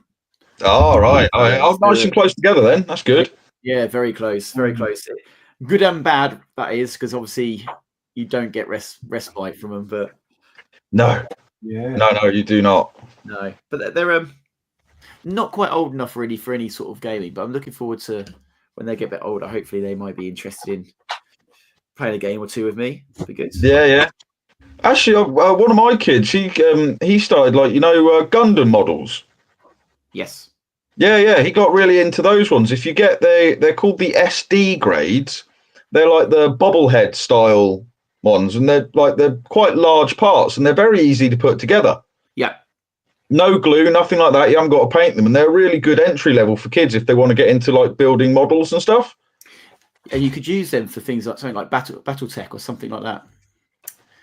You possibly could. They're a bit bigger scale, maybe, but you could definitely. Well, I mean, to be fair though, when I was a kid, I don't know if you were the same, but you play with what you've got and the rule system, haven't you?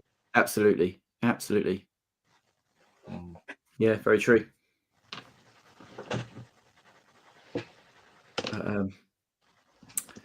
Still going for it. Still got the very young age at the moment.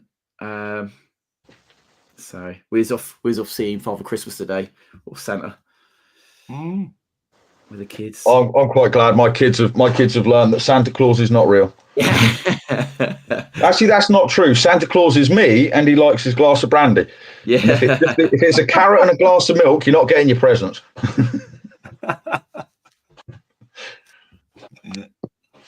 Hang on, I'm just going to do a bit of camera manoeuvring. I might actually be able to point it at what I'm painting. Hey, beautiful. Nice, man. Yep. Now it's fully charged. It's one of the beautiful things about having a fast charger. Charges things up. Yeah. So Yeah. So Josh, yeah, mate. So I was going to say, I think I'm going to go down the route of using this StreamYard. I reckon. Yeah, that's why I wanted. That was the whole reason why I put this thing together, to show you that it's so much easier, mate. You don't have to worry about anything. You just hook up your YouTube channel to it, and away you go. You don't have to do any kind of settings, because before I think that latency was just slowing you down and clogging up your camera speed or whatever. Absolutely. And I don't know why it's doing. I think it's because of the usage in the area, the way it works. I think it's that, but still, I think this might work better anyway. And the chats come through. You've got a chat room here, and you can bring up the chats, and it makes it much more interactive. You know what I mean? So, I like to say, you can add people in. Add people in, yeah. It's nice. No, I'll give a bit of a shout out to the guys at the Seventh Sons, I think they're called. Yep. It's like a network of guys all together doing historical type gaming related stuff, and I really enjoy just watching them painting and chatting. So I thought that we could do something similar with ourselves, where we do like 90s gaming kind of painting and chatting and stuff like that. And I think that's a nice way to have. I'm all over that as well. All over that, Josh. Happy to do that. Yeah, mate. and like I said, Danny, you can have 10 people in here, so let's keep it like a free form thing. Get people booked in for the day, for the night, or whatever, and say here's your key, and you can just jump in whenever you want, and then just do it that way. So it's like a free form kind of a thing. And as I know, people got things crop up like yourself, and you can't make it on time or whatever, and you can just jump in. Whenever it suits. Definitely. And I dare say there's a few people on the Discord that'd be happy to jump in. Yeah, for sure, man. Yeah. So that's a good good idea. Get Richard on here and Jason painting up their epic Space Marine stuff. Yeah. Be about the only way to get about enough. Yeah, exactly. Be about the only way to get Richard to actually sit down and paint some models. Yeah. He's talking about going to work and painting at work or something with his boss. I was like, well, why aren't you painting your bloody epic models then, mate? Come on. Yeah. Doesn't take long to buy contrast paints. Although I don't really want to encourage them to paint all their epic too quickly, because the less of their epic they paint, the more of it I get to paint for them. Yeah, that's true. I said that right from the start. Give it to Danny. Send it to Danny. He can do it. And you don't have to work on anything. You just get it in a box and it's all painted and you're happy. And no. Okay. Yeah, no, they're determined to paint it themselves. So, Yeah. Is this the guys that bring them? Yeah. Yeah. Danny's their sponsor. Nostalgia Hammer Hobbies, or Cauldron of Paint. Okay. Yeah, that's me. I see. Okay, it all makes sense. Making sense now. Yeah. Yeah, no, I decided to sponsor their stuff after discovering their second edition 40k stuff, and I just kind of fell in love with their channel and watching the two goons do their stuff, and yeah, they're great, aren't they? I do. I enjoy a little sit down and listen to them. They always have a little good bit of banter. Oh yeah, I love their tea. They love their tea and hobnobs. And biscuits. Jeevers. Yeah. They go through their biscuits. Teabagging each other.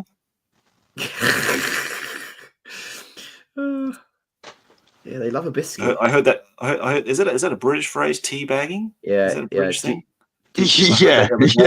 I pissed myself laughing when I heard that, and I thought immediately of them. I thought immediately of Jason and Richard, because they're all going about tea and who's making. You make me a cup of tea, okay? I really hope Rich and Jason are still listening to that, and they're now gonna be trying a game and realizing that you're thinking about, is it Richard teabagging Jason or Jason teabagging Richard?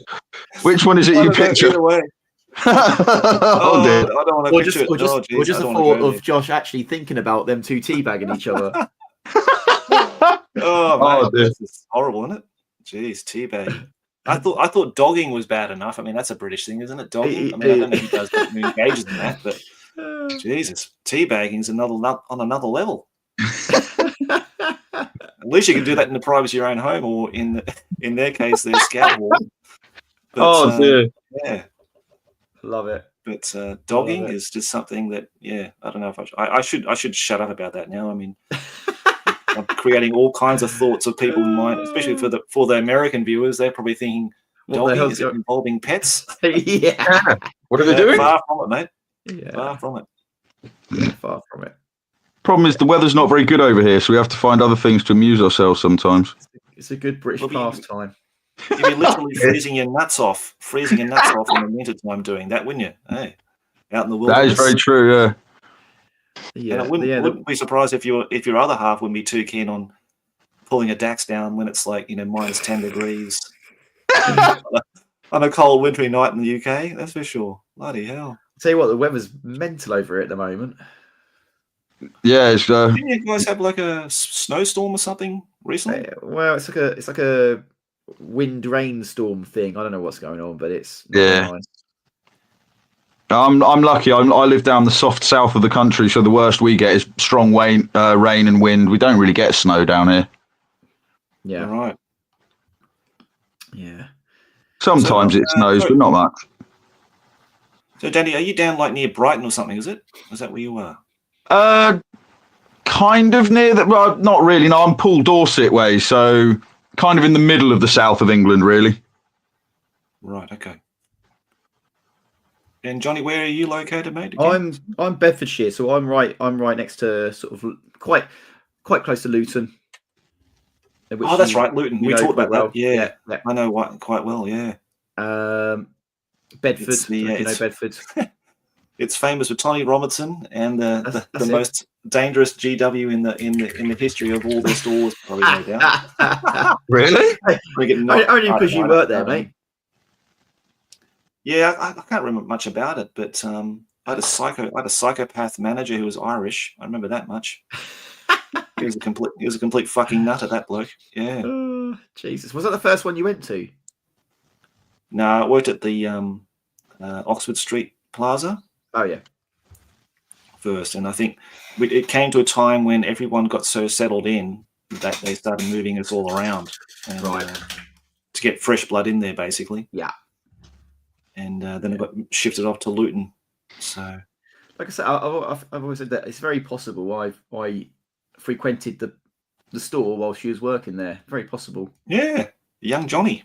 Yeah, absolutely, because it was around that time. Sort of, what did you say? Is it say about 94? Was it? Or... 94, 95? Yeah. Yeah. That would have been prime sort of time for me to have been going. So, well, to give you the most exact time frame, when I arrived in the UK, it was the time, maybe like a couple of days before Warhammer Quest was released, and I remember going to the store and picking that up on release day. So whatever that date was, that's when I was there. Right. Okay. We'll have to look that up because I don't know when that was. 1990. I'm just going to say 1994. Right. But it could be 1995. Yeah, that was about the time I was getting into it, I think. About then, I was about 12, 13. So what was that? I would have been 93, 90. Yeah, about 1993 was about the time I started discovering it. Discovering the old Games Workshop. Well, Citadel Miniatures as it was back then, wasn't it? That was the first thing I discovered. Then I realised that Games Workshop as a tabletop gaming company actually existed. Mm. It was actually the miniatures I discovered first. Right. Yeah. Well, funny you should say that, because I had a friend, a Canadian friend at school, and I think I had HeroQuest at that stage. I think maybe I didn't, But he told me about these miniature figurines that he had, and he bought from the store. And I said, okay. And I went to his house one day, and sure enough, he bought all the Road Trader Space Marines, and he'd assembled them, not painted, just assembled them and stuck them in a little, like a printer's drawer on the side of his wall. And he showed me these miniatures, and I think that was the very first time I ever seen a miniature, like a miniature. And maybe I got HeroQuest after that, and then found that store that he was talking about, and then discovered Games Workshop from there, like the paint sets and all that. That is the one thing that's really missing from my collection. The old RB, the old Road Trader Space Marines. Yep.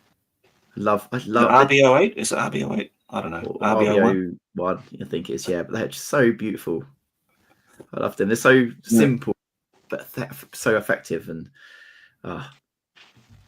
wish I had a box of them. You try and get a box of them on eBay, Jesus. Oh yeah, no. It's if you find them, they're somewhat overpriced these days, aren't they? Yeah, I mean, for what they are, absolutely. Well, actually, I don't know. I was talking about this with my mate the other day, actually, going on about how the older models have got more expensive over time. And when you think about it, so I'm not sure it's fair to say they're overpriced, because a lot of them, like say, some of them are like 30 plus 40 odd years old now at this point. And they're definitely collectors, and you don't really bat an eyelid, do you? Say like Magic cards, for example, like Magic the Gathering and that lot, like the sort of prices that they can command. Yeah. You don't generally tend to really think of that as weird. So like there's a part of me that isn't really surprised that the older Games Workshop stuff or the older Citadel miniature stuff is worth the money that it is now. No, that makes sense. Absolutely. I mean, anything's worth the money that people are willing to pay for it at the end of the day. That's very true, actually. Yeah. So, and people are willing to pay that money, so that's what it's worth. Oh yeah. Oh, I know that. Like I probably spend a little bit too much money on the odd old model every now and again. It's tempting though, isn't it? Like they're sitting there and you think, oh, no one's put a bid on it, or I'll just do it. Yeah. Then you get regret after you've done it. Oh no, why did I do that? No, I don't get regret. My missus gets the regret when she sees bank balance afterwards. Well, yeah. And then well, actually, no. I suppose technically I do suffer the regret. It's once I'm getting the telling off for it afterwards. It's like, yeah. Thankfully, I have a little model I can go and hide in my studio and paint and pretend I'm not here. Leave me alone. Yeah, exactly. That's my little man cave too, mate. We've all got our man caves, thankfully. We can escape. Oh, yeah. Mine's got a lock on it as well. Oh, mate, even better. Yeah. Just a shout out to David Schooley, my good friend in the US, and he's just popped in to say hello, which is really nice of him. And he's found the decals we were talking about, which is awesome because I've got some wonderful undead models to paint for David again to extend his amazing 4th edition Gary Morley collection. So I'm really, really excited about doing those. So I'm glad you got the decals for those. That's awesome. Nice. And Rolando Ratas got a battle mat hobby question. How would you make a 4 foot by 6 foot by 4 foot snowy grass textured battle mat? You cannot buy them. I looked on hobby railway shops, and the vinyl battle mats suck. Any ideas, guys? What was that? What was the question? I mean, you can get white, like white static flock, but I don't know how easy that would be to apply it onto a 6x4 size table. I mean, if you're just doing it on a hard wooden surface table, then I mean, you'd want a static grass applicator. You'd want quite a big one for doing it. And that'd be quite a lot of static grass to use as well. So, I mean, I don't know. I'd be almost tempted just to use sand, paint it a sort of a very, very incredibly pale, bluey white, and then just dry brush the white straight over that, actually. Maybe that could do it if you're doing it on a table. Yeah, I mean, yeah. Unless you could do some static grass, green grass, and then have some sort of white texture that can go over the top. But I don't know what that'd be. maybe some sort of form of powder or something that you could sort of seal into it. Yeah, But I don't know. I don't know on that. That's a tough question, to be honest with you, because I have never thought about making a snowy grass textured battle mat. So. No, I mean ordinary bases, like just a base size one. Yeah, I'd use like combination of oh grief! What did I use? Valhalla Blizzard, I believe it was, which is the GW white texture paint. But that also leached the color out of the green static grass that I was using as well, which was a weird one. So I don't know whether you get that. Honestly, actually, I don't know. If you're talking about making an entire table size of it, I don't know. Like, that is an ambitious project, my friend. I look forward to seeing your results. Absolutely. That's what I'm thinking. Yeah. Here you go, Josh. Are you some translation for you from Angry Tabletop Nerd, mate? I saw that. Come on. But one suggestion for Mr. Ratas is to go and check. There's a company, I think it's in the UK, and they produce cloth, like textured cloth battle mats. And if you look at the Seventh Son videos on Test of Honor, he has that thing draped over his table, and it's an actual proper like textured, like it's basically just a cloth that you just fold over onto your table. But I'm pretty sure it's a UK company who make it. Is it Cigar Box Games, or is that an American company? I don't know. But go check out his video at Seven Sons on Test of Honor, and he uses specific snow mat with his snow-based samurai models. And that's the closest thing I've seen to a textured snow-based mat, thematic mat. So just go and check that out. But thanks for your comments, guys, and maybe someone down below can chuck one in for us, for him. Yeah. Someone might have better answers than us. The textured mat is probably the right way to go. And if you want to buy, but if you're looking to make, it's a tough project. That's sort of a terrain shooter kind of question. That is, you need images. Yeah, ask Mel. Go and ask Mel. Maybe Mel has covered it in his book, the terrain attacks, not terrain. Yeah, you might even have something on there. It's niche though, isn't it? For putting snow on top of the grass. Terraniac's book, Essentials. I think it's called Terraniac's Essentials, not Terrain Attacks. What I just said before, like a complete idiot. 10 quid for a tactical rock. Rubbish. Carnifex. Now, what have we got here? Go on. You got to translate that now. I'm sure that says something. Geki kai mina mochi bata. No bloody idea, mate. I think he speaks a bit of Japanese, old Angry Tabletop Nerd. I swear I've seen his videos, and he. Oh, is he actually a YouTuber? Is he? Yeah. Okay. I think he learns or Geki kai Japanese. Mina, so muchi butter. Yeah. I don't know. I don't know. I have no idea. Sorry. Unfortunately, my command of the English language is not. I can understand Mina, but the other ones I don't understand what he's talking about. Sorry about that, Angry Tabletop Nerd. I'm sure it's complimentary, whatever it is. It gives you a good scale of how much my Japanese developed over the last 11 years. Not very much. Love it. Gekikai. I have a static grass applicator. I was thinking of getting green. No problem. Free Guild Joe. I really enjoy that, and you'll be enjoying another one coming very soon. I'll be filming that with my good friend Nick on Monday. So get ready for another exciting Man of War battle report where I don't get completely thrashed on the high seas, and I give Nick a good showing. I think because last time was quite fucking embarrassing. If I'm going to be honest, it was bloody pathetic. So I'll make sure I know my rules next time. So Rolando Rallis having a static applicator, yeah. So What I would do as well as I was thinking about doing, getting like actual carpet mats, tiles. You buy those carpet tile mats. Yeah. You can buy them pretty cheap, and you can just go and buy like a velvet or like a cloth, something you can buy from a haberdashery store or whatever. You know what I mean? You can just buy one of those things that people drape over their things. Chris Snyder's got one that's like a green one he uses for his gaming, and it looks fantastic. Just buy one of those and just spray it white.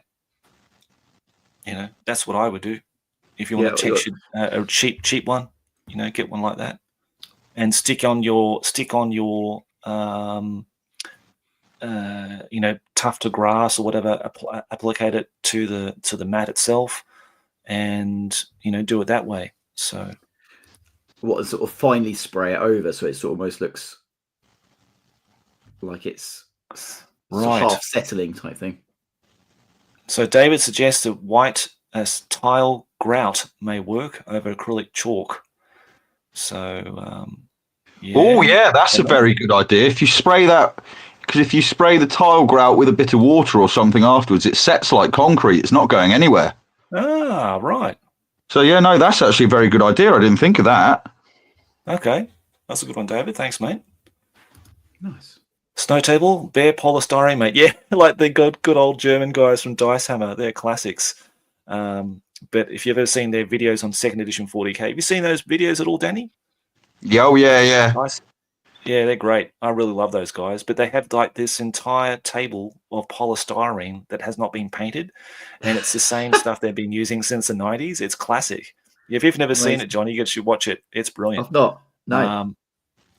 I love it. Yeah, I really love that. It really gives you the sense of you are 16 years old. You don't know how to make terrain.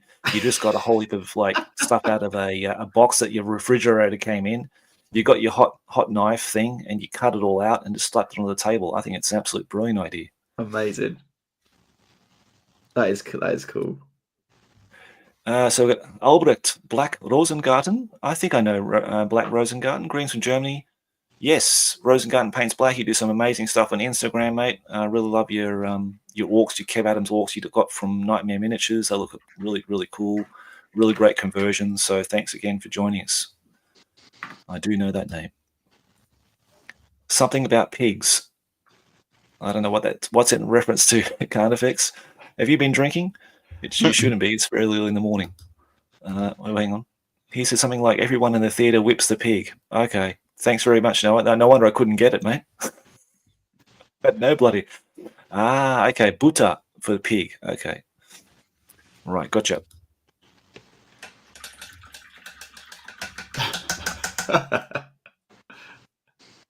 Arigato. Anata mo. Okay. They've painted that stuff now. They've painted that ice terrain, which I think it's kind of a shame. I kind of liked it just white, to be honest. Hello, ever ignorant Moochie Piggy Buta. How you going, Angry Tabletop Nerd? Thanks for joining us, mate. At least Johnny knows. I have to go and check out your videos because Johnny knows who you are, so I need to go and check it out. Oriwa Onara Daisha. Onara Daijin desu. The farting group. Yeah. Chris says Dice Hammer seems to be. Dice Hammer seems to be. Okay, so you're in Germany as well, Chris. So they're from Bavaria, as far as I know, Dice Hammer. So you must be located or stationed somewhere. I'm presuming you're American, American serviceman in Germany. So maybe you're close to where they are. It's quite possible. But I have no clue who they are. They're a bunch of great guys. Go and check out Dice Hammer. Two old friends, been playing 40k 2nd edition since the 90s, and they've just continued to play it and never changed edition, which I think is a remarkable thing to find. And to watch them playing is really, really good. And drink beer. They drink lots of Bavarian beer, which I love to see. Okay, so Chris is in Germany. Yeah, go reach out to them. I can send you an email. I think the email address is on there. If not, I can give it to you. Just send me an email and I'll get you in touch with those guys. And they'll love to make contact with people that also play a second edition, because I've got a feeling it's only them and they're the only people they know who play. So, yeah, please do that. Oh, that's one thing I was going to say, Josh, as well. I was going to thank you very much for giving me some inspiration. Why is that, mate? Well, I'm sure you remember it a little while ago. You did the collection of the epic Primarchs, Chaos Primarchs, all lined up beautifully. Yeah, I did. Yeah, all painted up. They look absolutely beautiful, that picture I saw. And it's inspired me. I want to do sort of a Rogue Trader revival series. And I've got all 4 of the Rogue Trader Greater Demons. Oh. And I'm gonna do my best to paint them up in the classic Rogue Trader colour schemes. But then I'm also building up my collection of the Greater Demons that came out at the tail end of 2nd edition. Yeah. Yeah. I'm going to collect up all 4 of those and sort of do a comparison, like painting videos for all 4 of them, and work the way up through. And yeah, it was your photo that inspired me to do that. Where I saw those epic ones, they're absolutely beautifully painted. I thought I'd give it a go at turning my hand to the Rogue Trader ones. Oh, good on you, mate. That sounds great. I'll look forward to that, because I do like my Rogue Trader Demons, that's for sure. And to see the comparison between those and the later, like late 2nd edition, they would have been. Yeah. I think they did. The Bloodthirster came out late 2nd edition. I think a couple of them made late 2nd, and I think a couple others came out in early 3rd. I'm not sure exactly. Right. But they're about then, and they had a couple of these prints. Yeah. I think you might be right, actually. I think you might be right. Yeah. It's amazing the size difference, though. Like the newer ones are about twice the size of the Rogue Trader ones. Yeah.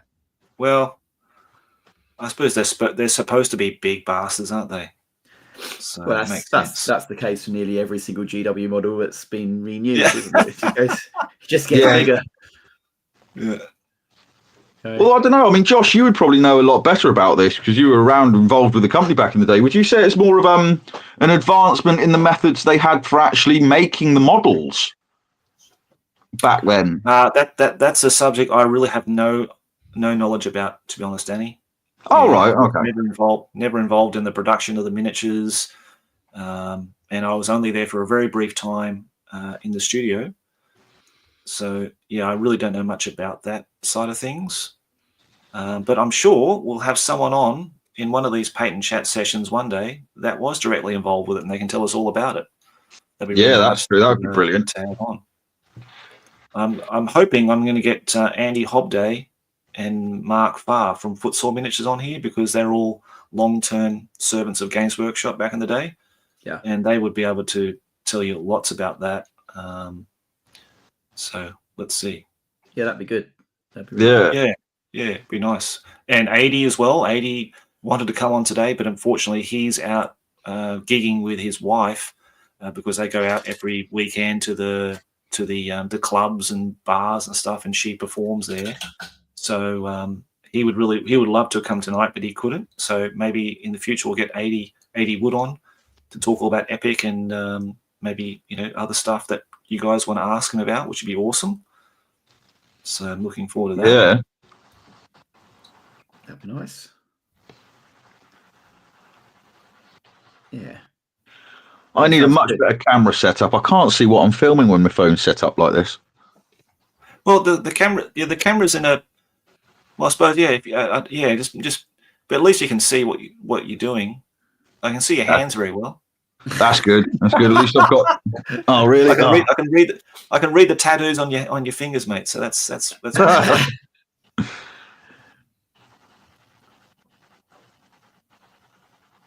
Yeah. So I don't know how long I've been streaming for. How long is it?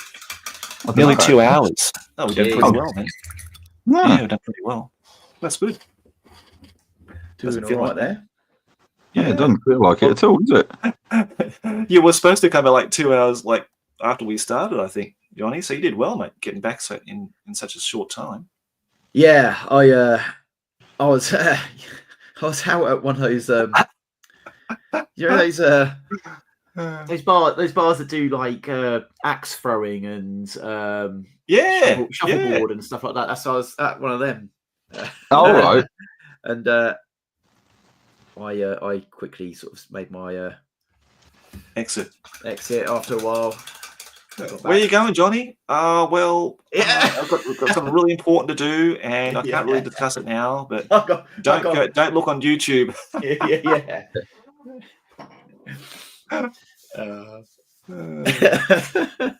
No, I didn't want to stay out late tonight anyway, so it's worked out perfect. Okay, that's good, mate. Yeah. No, it's all good. It's all good. Well, is your missus working? Is she? Or is she back? No. I think I've come in and she must be asleep with the kids or something because there's no movement in the house. So I thought, right, brilliant. I won't go and say anything. I'll just come straight on. Oh, okay, that worked out well, mate. I know it's a bit difficult. Yeah, I thought that might happen. She normally falls asleep putting the kids to bed, so yeah. So I thought, yeah, great, perfect. Yeah, so I've been trying to find ways of getting a bit more content out there because obviously with the new little goblin that I've got, it's been hard to get content out and stuff. So doing these live streams is really quite a good way of doing things. Yeah, good, mate. So I just got to, like I say, I just got to master what I'm going to do. I think using this platform's pretty cool as well, and you can, like I say, invite a load of people in. Yep, absolutely, mate. So yeah, it's nice. It's good. It does. Bloody hell, it's angry tabletop nerds sending me all these Japanese messages now. you try to encourage me to learn Japanese or something. Well, you do live there, Josh. It might help. I do. I know. I feel really bad about it because when I first came to Japan, and I got a interview. I did like a sample lesson and all that kind of stuff with a company here, and I met a young Thai girl, and she had been here for 10 years and she couldn't speak the language, and I thought, geez, really? That's terrible. I would never want to be like that. That was. And here I am 11 years later, and I have just never really done much about it. And I've got a lot of excuses for it, but at the end of the day, it is down to me to get off my ass and actually find somewhere where I can sit in a group and learn Japanese. I just can't do it out of a textbook. Is your wife not Japanese? She's Japanese, isn't she? Yeah, she's Japanese, mate. But does she not just speak to you in Japanese, or? She usually speaks in English with me, and then sometimes in Japanese, and it's sort of like a mix of the two. And of course, my son speaks only Japanese, which is good. Thing is, I'm sure you understand a hell of a lot more than what you're letting us believe here. Like, if you're speaking Japanese, like it would depending on the context of what you're talking about. Yeah. Like yesterday, my wife was talking to our friend talking about their like Borninkai, which is like an end of year party. Yep. And they're talking about stuff, and then I sort of interject, and she said, "Oh, he understands," and I said, "Yeah, I understand what you're talking about." It's just that I can't really express myself in Japanese, but I can pick up the words and know what they're talking about. Yeah. Like just simple stuff. You know what I mean? But if you're talking about something scientific or something related to a topic that I've never heard, I don't know the vocabulary for, then I've got no way of understanding what you're talking about. So yeah. Simple stuff I can get by, I can understand, and that kind of thing. But yeah, in terms of actually speaking, I just don't have the confidence to do it. I don't have the knowledge to do it. So it's So in general, though, you can get away with English over there. Well, it depends where you are. Like where I am here, it's in the countryside, so it's a lot more difficult. Yeah. But then it surprises me. We went to an outdoor event for kids, and the guy who was just like managing the barbecues out there, he just started speaking English to me. It's like, wow, okay. Like I just wouldn't have guessed that this guy could speak English, a word of it. But he's like, oh, do you want some help with this? And oh, you're okay with that? Blah, blah, blah. And I was like really taken aback. It's like, wow, okay, gee. And then, my son's primary school teacher, she can speak very good English. And one of the other teachers there, she can speak very good English, very fluent English. So, it can surprise you. But, day-to-day general stuff, if you go to a store or something, they don't speak English, mate, like very, very rarely. generally the very well educated ones or very motivated ones that learn it. Yeah. And you can see from their point of view, why would they learn it if they're never going to use it? And I can totally get that. It's only when they work for certain companies and they have to go to a certain country to work in one of their factories, they have to learn the language in order to get those kind of work opportunities. Yeah.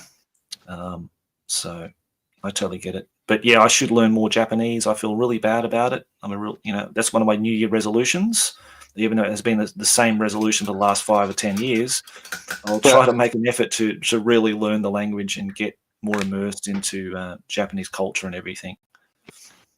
I mean, you're in the perfect environment to do that, aren't you? So. Well, when I went full time in painting, I thought maybe I'd have more opportunity to do it, but I'm so busy that I just can't. And before I was working as an English teacher, well, I used English all the time. The staff used English all the time. Yeah. Of course, I was talking to students in English all the time. So I never really had to use it so much. But I do feel bad about it. I mean, I sort of get pissed off with people who come here who can't speak the language. You know what I mean? You ignorant bastards. But then I'm the same. Like, I don't know much myself, so I can't really complain. Brilliant. You know what I mean? So yeah, it's but Paul, I really respect Paul because he learned it he studied really hard, and he can write and read and speak Japanese fluently now. And so credit to him, because when I first knew him, when we first got together, he didn't know anything, nothing. Wow. So he worked very hard on that and studied very hard.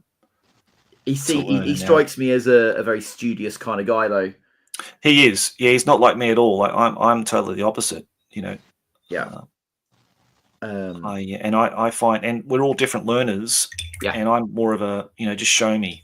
Don't give me a book. Just I have to sit in the group and get feedback, instant feedback, and I much prefer that style learning than learning out of a book. I just can't do it. So he saw my 2 textbooks in the trash can the other day when he came over, and he goes, "Are they purposely in the bin?" And I said, "Yeah, mate. I've had them here for 11 years and never used them. I can't learn from a book, so I'm just throwing them out." Yeah. So I think I'm very similar to that. I've never been able to. I've not been good for sitting in a classroom and learning in that way. Very much sort of hands-on. I make it no secret, Johnny. I'm not smart. I never was. I never have been. I was never an A-grade student. I was, in fact, the opposite. I was flunking all of my classes. The only classes I ever really did well in was art and technical drawing. And they're the 2 subjects I really enjoyed. Everything else I just couldn't get. I couldn't do maths. I can't do it now. Like I'm hopeless at it. Gaming was the only way I could ever do mathematics, simple mathematics. In my head, like 8+, when you're working out like damages for things or making simple additions in your head and that kind of stuff. Gaming was the way that I did math, and I just couldn't do it in the classroom. I hated it. I pretty much hated school altogether, and I couldn't wait to get out of there, to be honest, which is ironic because when I came to Japan, I started working in one. Yeah, that is. You're right. Actually, it's a teaching. I went back to school, and I did my uni degree too. I did my uni degree here part-time for 10 years, and I finished that 2022, so a couple of years ago now. So in that uni degree, the speaking Japanese was not required. Oh, well, I did it through an Australian university. Oh, okay, right, okay, makes sense, right? Okay, yeah, sure. Actually, the last subject I did was an elective subject which looked at Japanese history and I think politics. Yep. And that was a really good one. I really enjoyed that a lot, and I did really well on it too. So, I would have loved to have done Japanese language courses, but they wouldn't let me do it, and unfortunately, so. Yeah, I mean, if I had my time again at doing uni, I would have just done Japanese right from the start. But they just weren't available then. Yeah, when I first joined. So it's not like my willingness is not there to learn Japanese. Quite the opposite. I really love the language. I would love to learn more of it. But it's just, again, mate, finding that time. you, me, and Danny know that. You know, we're all Mm. family men. We've got commitments financially to make some money and all that kind of stuff to keep the wolves from the door. So Indeed, mate. Indeed. I'm not 18, 19 anymore where I could just do that, you know, at my will and not have to worry about a whole lot of responsibilities. So Yeah, so it takes an amazing amount of extra time trying to make your hobby turn into a viable job, doesn't it? mm-hmm. Yep, You know, sure you does. go from, you go from doing 9 to 5, 5 days a week in a job you hate to working 24/7 at a job you love. But it does. Yeah, that's right. I mean, I have noticed. I don't think I've really had.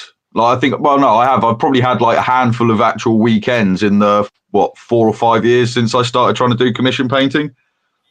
Yep. Because you've always got something going on. You've just got to get it turned out to get the money in. That's right, mate. That's right. But I will say, one thing I've realised, at least for myself, is I've not yet experienced any form of burnout because it's always been just such a major part of the hobby for me. It is like if I can make it well, I just at the moment really, I kind of feel so privileged in a way to actually be able to do this. Yeah, mate. There's a lot of people out there that as well. About sorry, mate. You were going to say? I was going to say there's a lot of people out there that can't do that. So I think that's kind of like you were saying with me with the YouTube videos, where I've got to try and do the best I can for it. Is because it's kind of an element of sharing with other people what you're doing and like sharing it around, isn't it? Yep. And like giving other people the opportunity to experience it sort of through ourselves, sort of thing. I mean, that sounds a bit weird. That does. I don't know if I like how that sounds. I'm not sure. It's better than teabagging or dogging, that's for sure. Hey, there you go. That's true. That is very true. I'm good with that.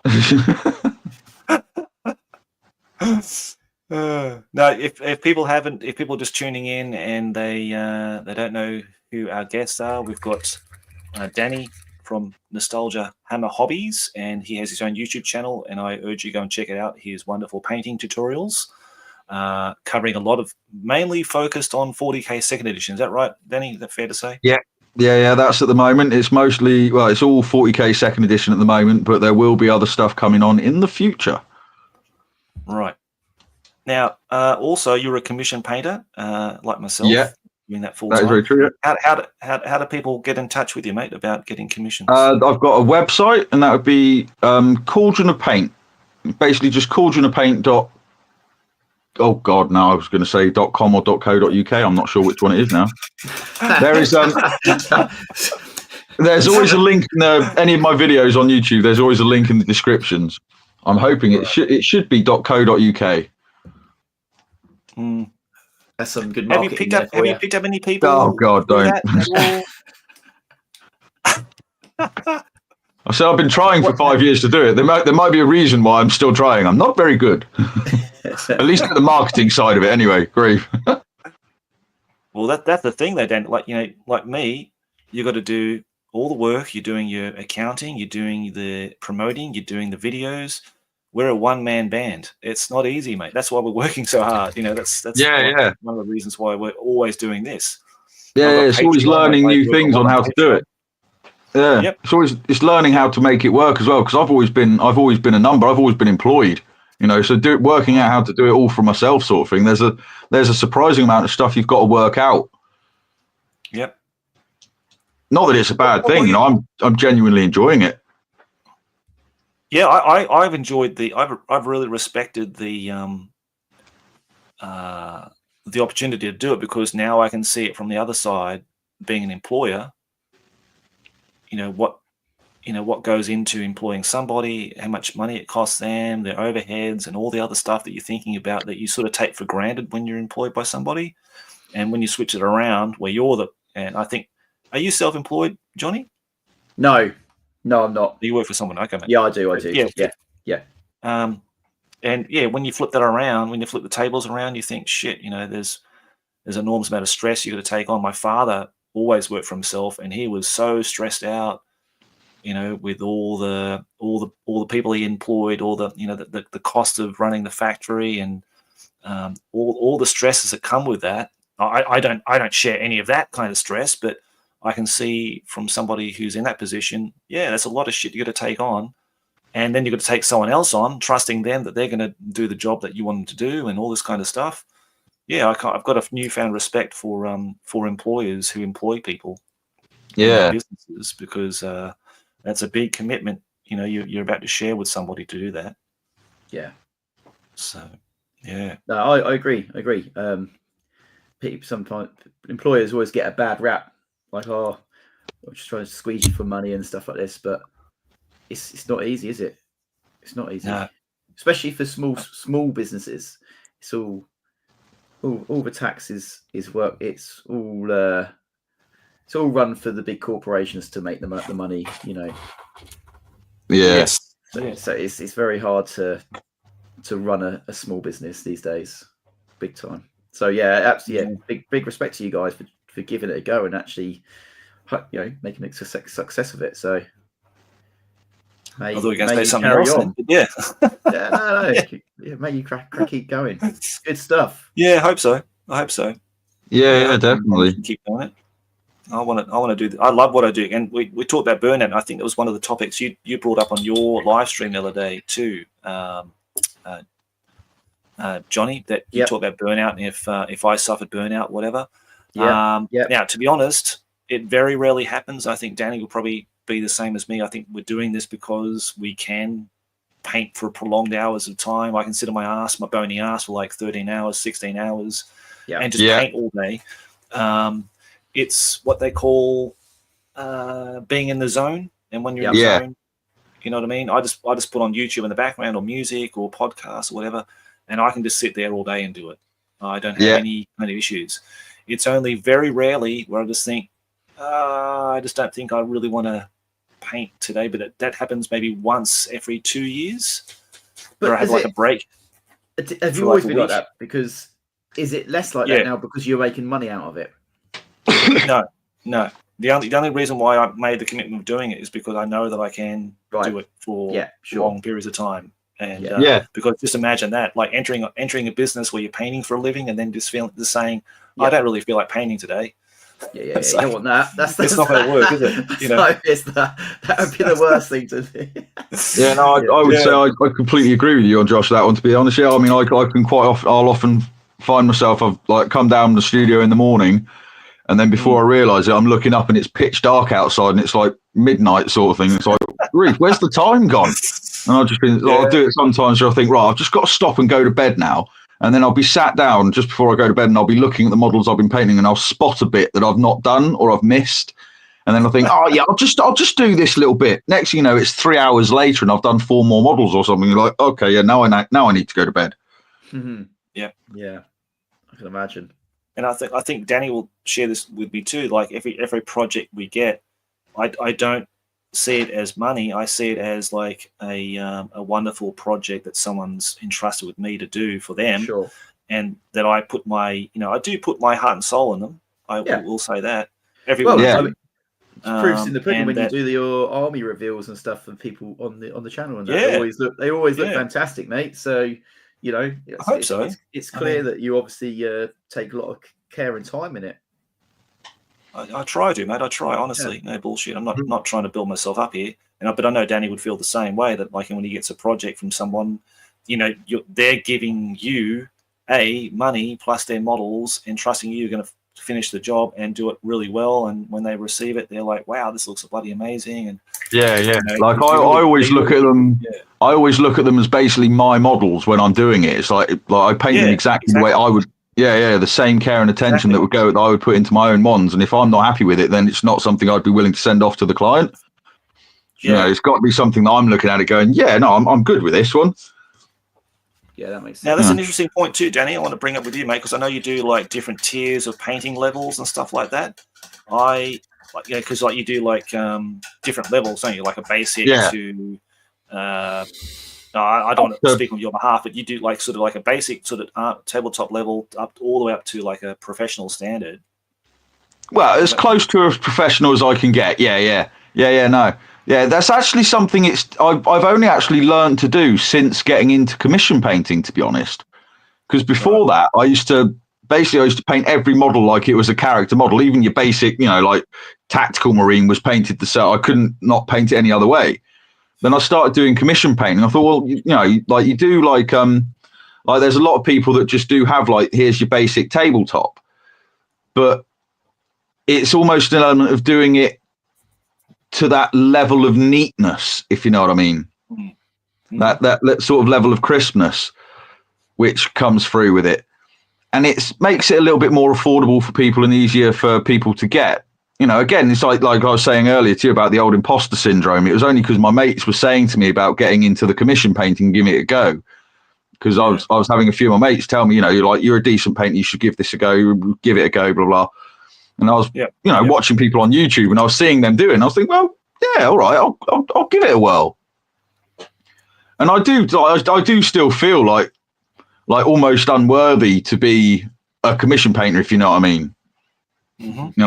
As weird as that sounds, but I really do get a real, but I get a real kick from it. It's like there's one of the best feelings I had actually was the first 2 models I did for Richard and Jason.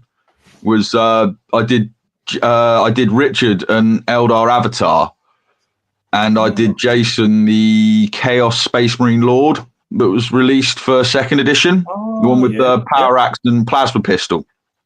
Yep. And I remember because the Avatar, I did it with a load of crackle paint over a sort of lava color scheme, so it looked like it was like cracked charcoal sort of effect over the lava shining coming through on the bottom of it. I gave it a go. And I think that the best bit for me about doing the commission painting is being able to see the look on people's faces when they get the stuff that I've done for them. Yeah. Like that's what does it for me. Like that's why I'm, because I do stuff for another studio which are called Gilded Skull. I'll give them a shout out on here. They're a UK based company studio. They're very nice. Here we go. Just a little one. This is like one of the that's the Sanguinor that I'm currently doing for them. Right. There you go. So that's nice. Yeah, I can just see there, mate. Yeah. Yeah, so that's also one of the things I quite enjoy doing, because although my main passion for it lies in the older stuff like the 2nd edition 40k, Gorka Morka, Battlefleet Gothic, Warhammer Fantasy 4th edition for me was, I believe, 4th and 5th editions were the ones that I got into. But I just enjoy the general process of painting in general. So being able to do freelance work for another studio and doing the more up-to-date models, although like we were saying earlier, I don't like the fluff that's going around currently, but the models are lovely. So like that's one of the things I really love about doing the commission painting mixed in with the YouTube and everything, is just the variety that I can get my hands on. Yeah. Like I've painted models that I would never have painted for myself ever. Like I've done a Lumineth army, like the new High Elf stuff basically. I did a whole Lumineth army for a studio I worked for. And again, like they're models that I would never have done for myself. But being able to do them for somebody else was great. Did you have to assemble those models, or did they come assembled, mate? No, I assemble them as well, build, paint, the whole lot. Yeah. Oh, you poor bastard. I did that myself. That was a fucking nightmare. Oh, shit. Lastly, I actually, because I think it's because I started with Airfix models, I really enjoy the building process of models. Dude, that's my worst. I can't stand it. Really? Oh no, I genuinely enjoy it. Like sitting down and trying to find all those little mold lines and everything else like that. I get an almost perverse joy in finding a hidden mold line and trying to get it to disappear. yeah, that's for me. If every model came perfectly, no mold lines, it was already stuck together. I could just paint it. Yeah, that's perfect. Oh yeah. See, I wouldn't disagree on that either. It's a bizarre mix. I think for me, like building vehicles, especially, like I really enjoy building vehicles. Maybe that is Airfix in you then, because it's obviously Do you know what I mean? It's harking back to the Airfix days, isn't it? Doing that sort of doing the vehicles. Yeah, definitely. But like I said, just like the building models, like trying to build the metal, like one of the things, like it's a dream model, I'm sure it is for anyone that does Games Workshop, is the Metal Thunderhawk. Yeah. It's like I would give limbs to get my hands on one of them. But my God, you'd actually enjoy putting that together. Oh yeah, I've got my dream is I want to try lead soldering. Well, I think you have to. Right. Yeah, I think you have to. Yeah, I think you do. Well, you can do. I've seen what was it? Squidmar did one where they drilled it and used super glue and I think different epoxies and stuff, and they did it. Yeah. But the only reason I was thinking of doing like trying the lead soldering, or it's the dream to do it, is because I know like ages ago that's basically how they built the models, wasn't it? They like basically sculpted them by melting lead and heating the lead up and gouging it away. I think like long time ago. I think that was how it used to be done. Right. And I don't know, like that. Obviously, that Metal Thunderhawk is a legendary piece. You know, that's what was there? Only 400 of them ever made, or something, wasn't it? Yeah. Yeah. So that's like probably that. Yeah. So that is like the golden unicorn, or if that's the right word, from of like Games Workshop 40k models. And yeah, like the opportunity, like that would be a dream somewhere down the line in my YouTube career, if it ever got to that stage, would be to acquire one of them and attempt lead soldering to put the thing together. When I spoke to what's his name, Fred Reed did a Chaos version of one. Oh yeah, was that the one in one of the White Dwarfs? Yeah. Yes. Yeah. It's probably in some respects probably the most famous ones ever seen in White Dwarf. Really. Yeah. Can imagine having one of them and then kit bashing it. Like I was going to make it look shit, but nice at the same time. Yeah. I've just spent thousands of pounds, and now I'm just going to tear it to pieces. Yeah. Yep. Oh yeah, no, I remember that one because it had the skull prow off the Dark Elf Man of War. Yeah. Shit, Like didn't Dark it? of Nagaroth. That's the one. Yeah, it had that on it. Yeah, that's to me when someone says about the the gunship, the Thunderhawk gunship, that's the one I think about. That's the absolutely. Yeah. Actually, I saw that in a White Dwarf the other day. I think I was doing a White Dwarf for somebody. Oh, did you? Saw it. Yeah, I think it was some. I don't know. I did see it somewhere. Maybe someone posted online or whatever. But I do remember seeing that just recently. Fred Reed's conversion on that thing. Yeah, he was pretty prolific with all that. He was pretty good. Well, sounds like by your interview, and if people haven't checked it out, go and check out Johnny Watson's channel with an interview with Fred Reed himself. But it seems like he's built his entire life around it. Like his absolutely. I mean, it's incredible actually. Stuff. Yeah, his living now is basically making stuff for GW, but not for GW. If that makes sense. Yeah. He does like cosplay and stuff, but it's all GW's cosplay. Oh, really? Yeah. That's what he does now. That's his job. That's what he does. So he creates a lot of the suits and stuff you see people wear. He's often the guy who's made them. Wow. Yeah.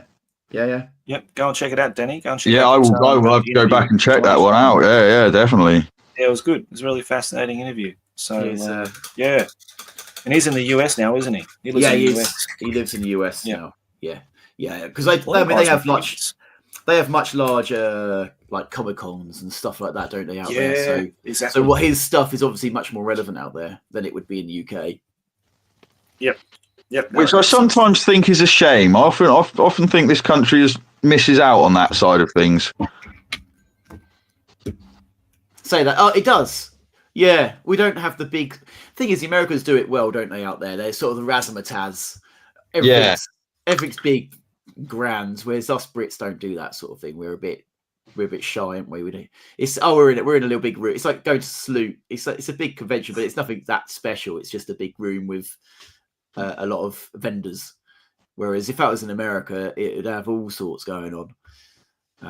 I think it's just scale, isn't it? I think maybe. Yeah, true. Anyway, gents, I'm afraid I've just noticed the time. I actually have work tomorrow, so I'm afraid I'm going to have to go. Yeah, no, that's fine, mate. Yeah. I noticed we've gone over 2 hours, and it's been wonderful to have you both here. Thank you very much, mate.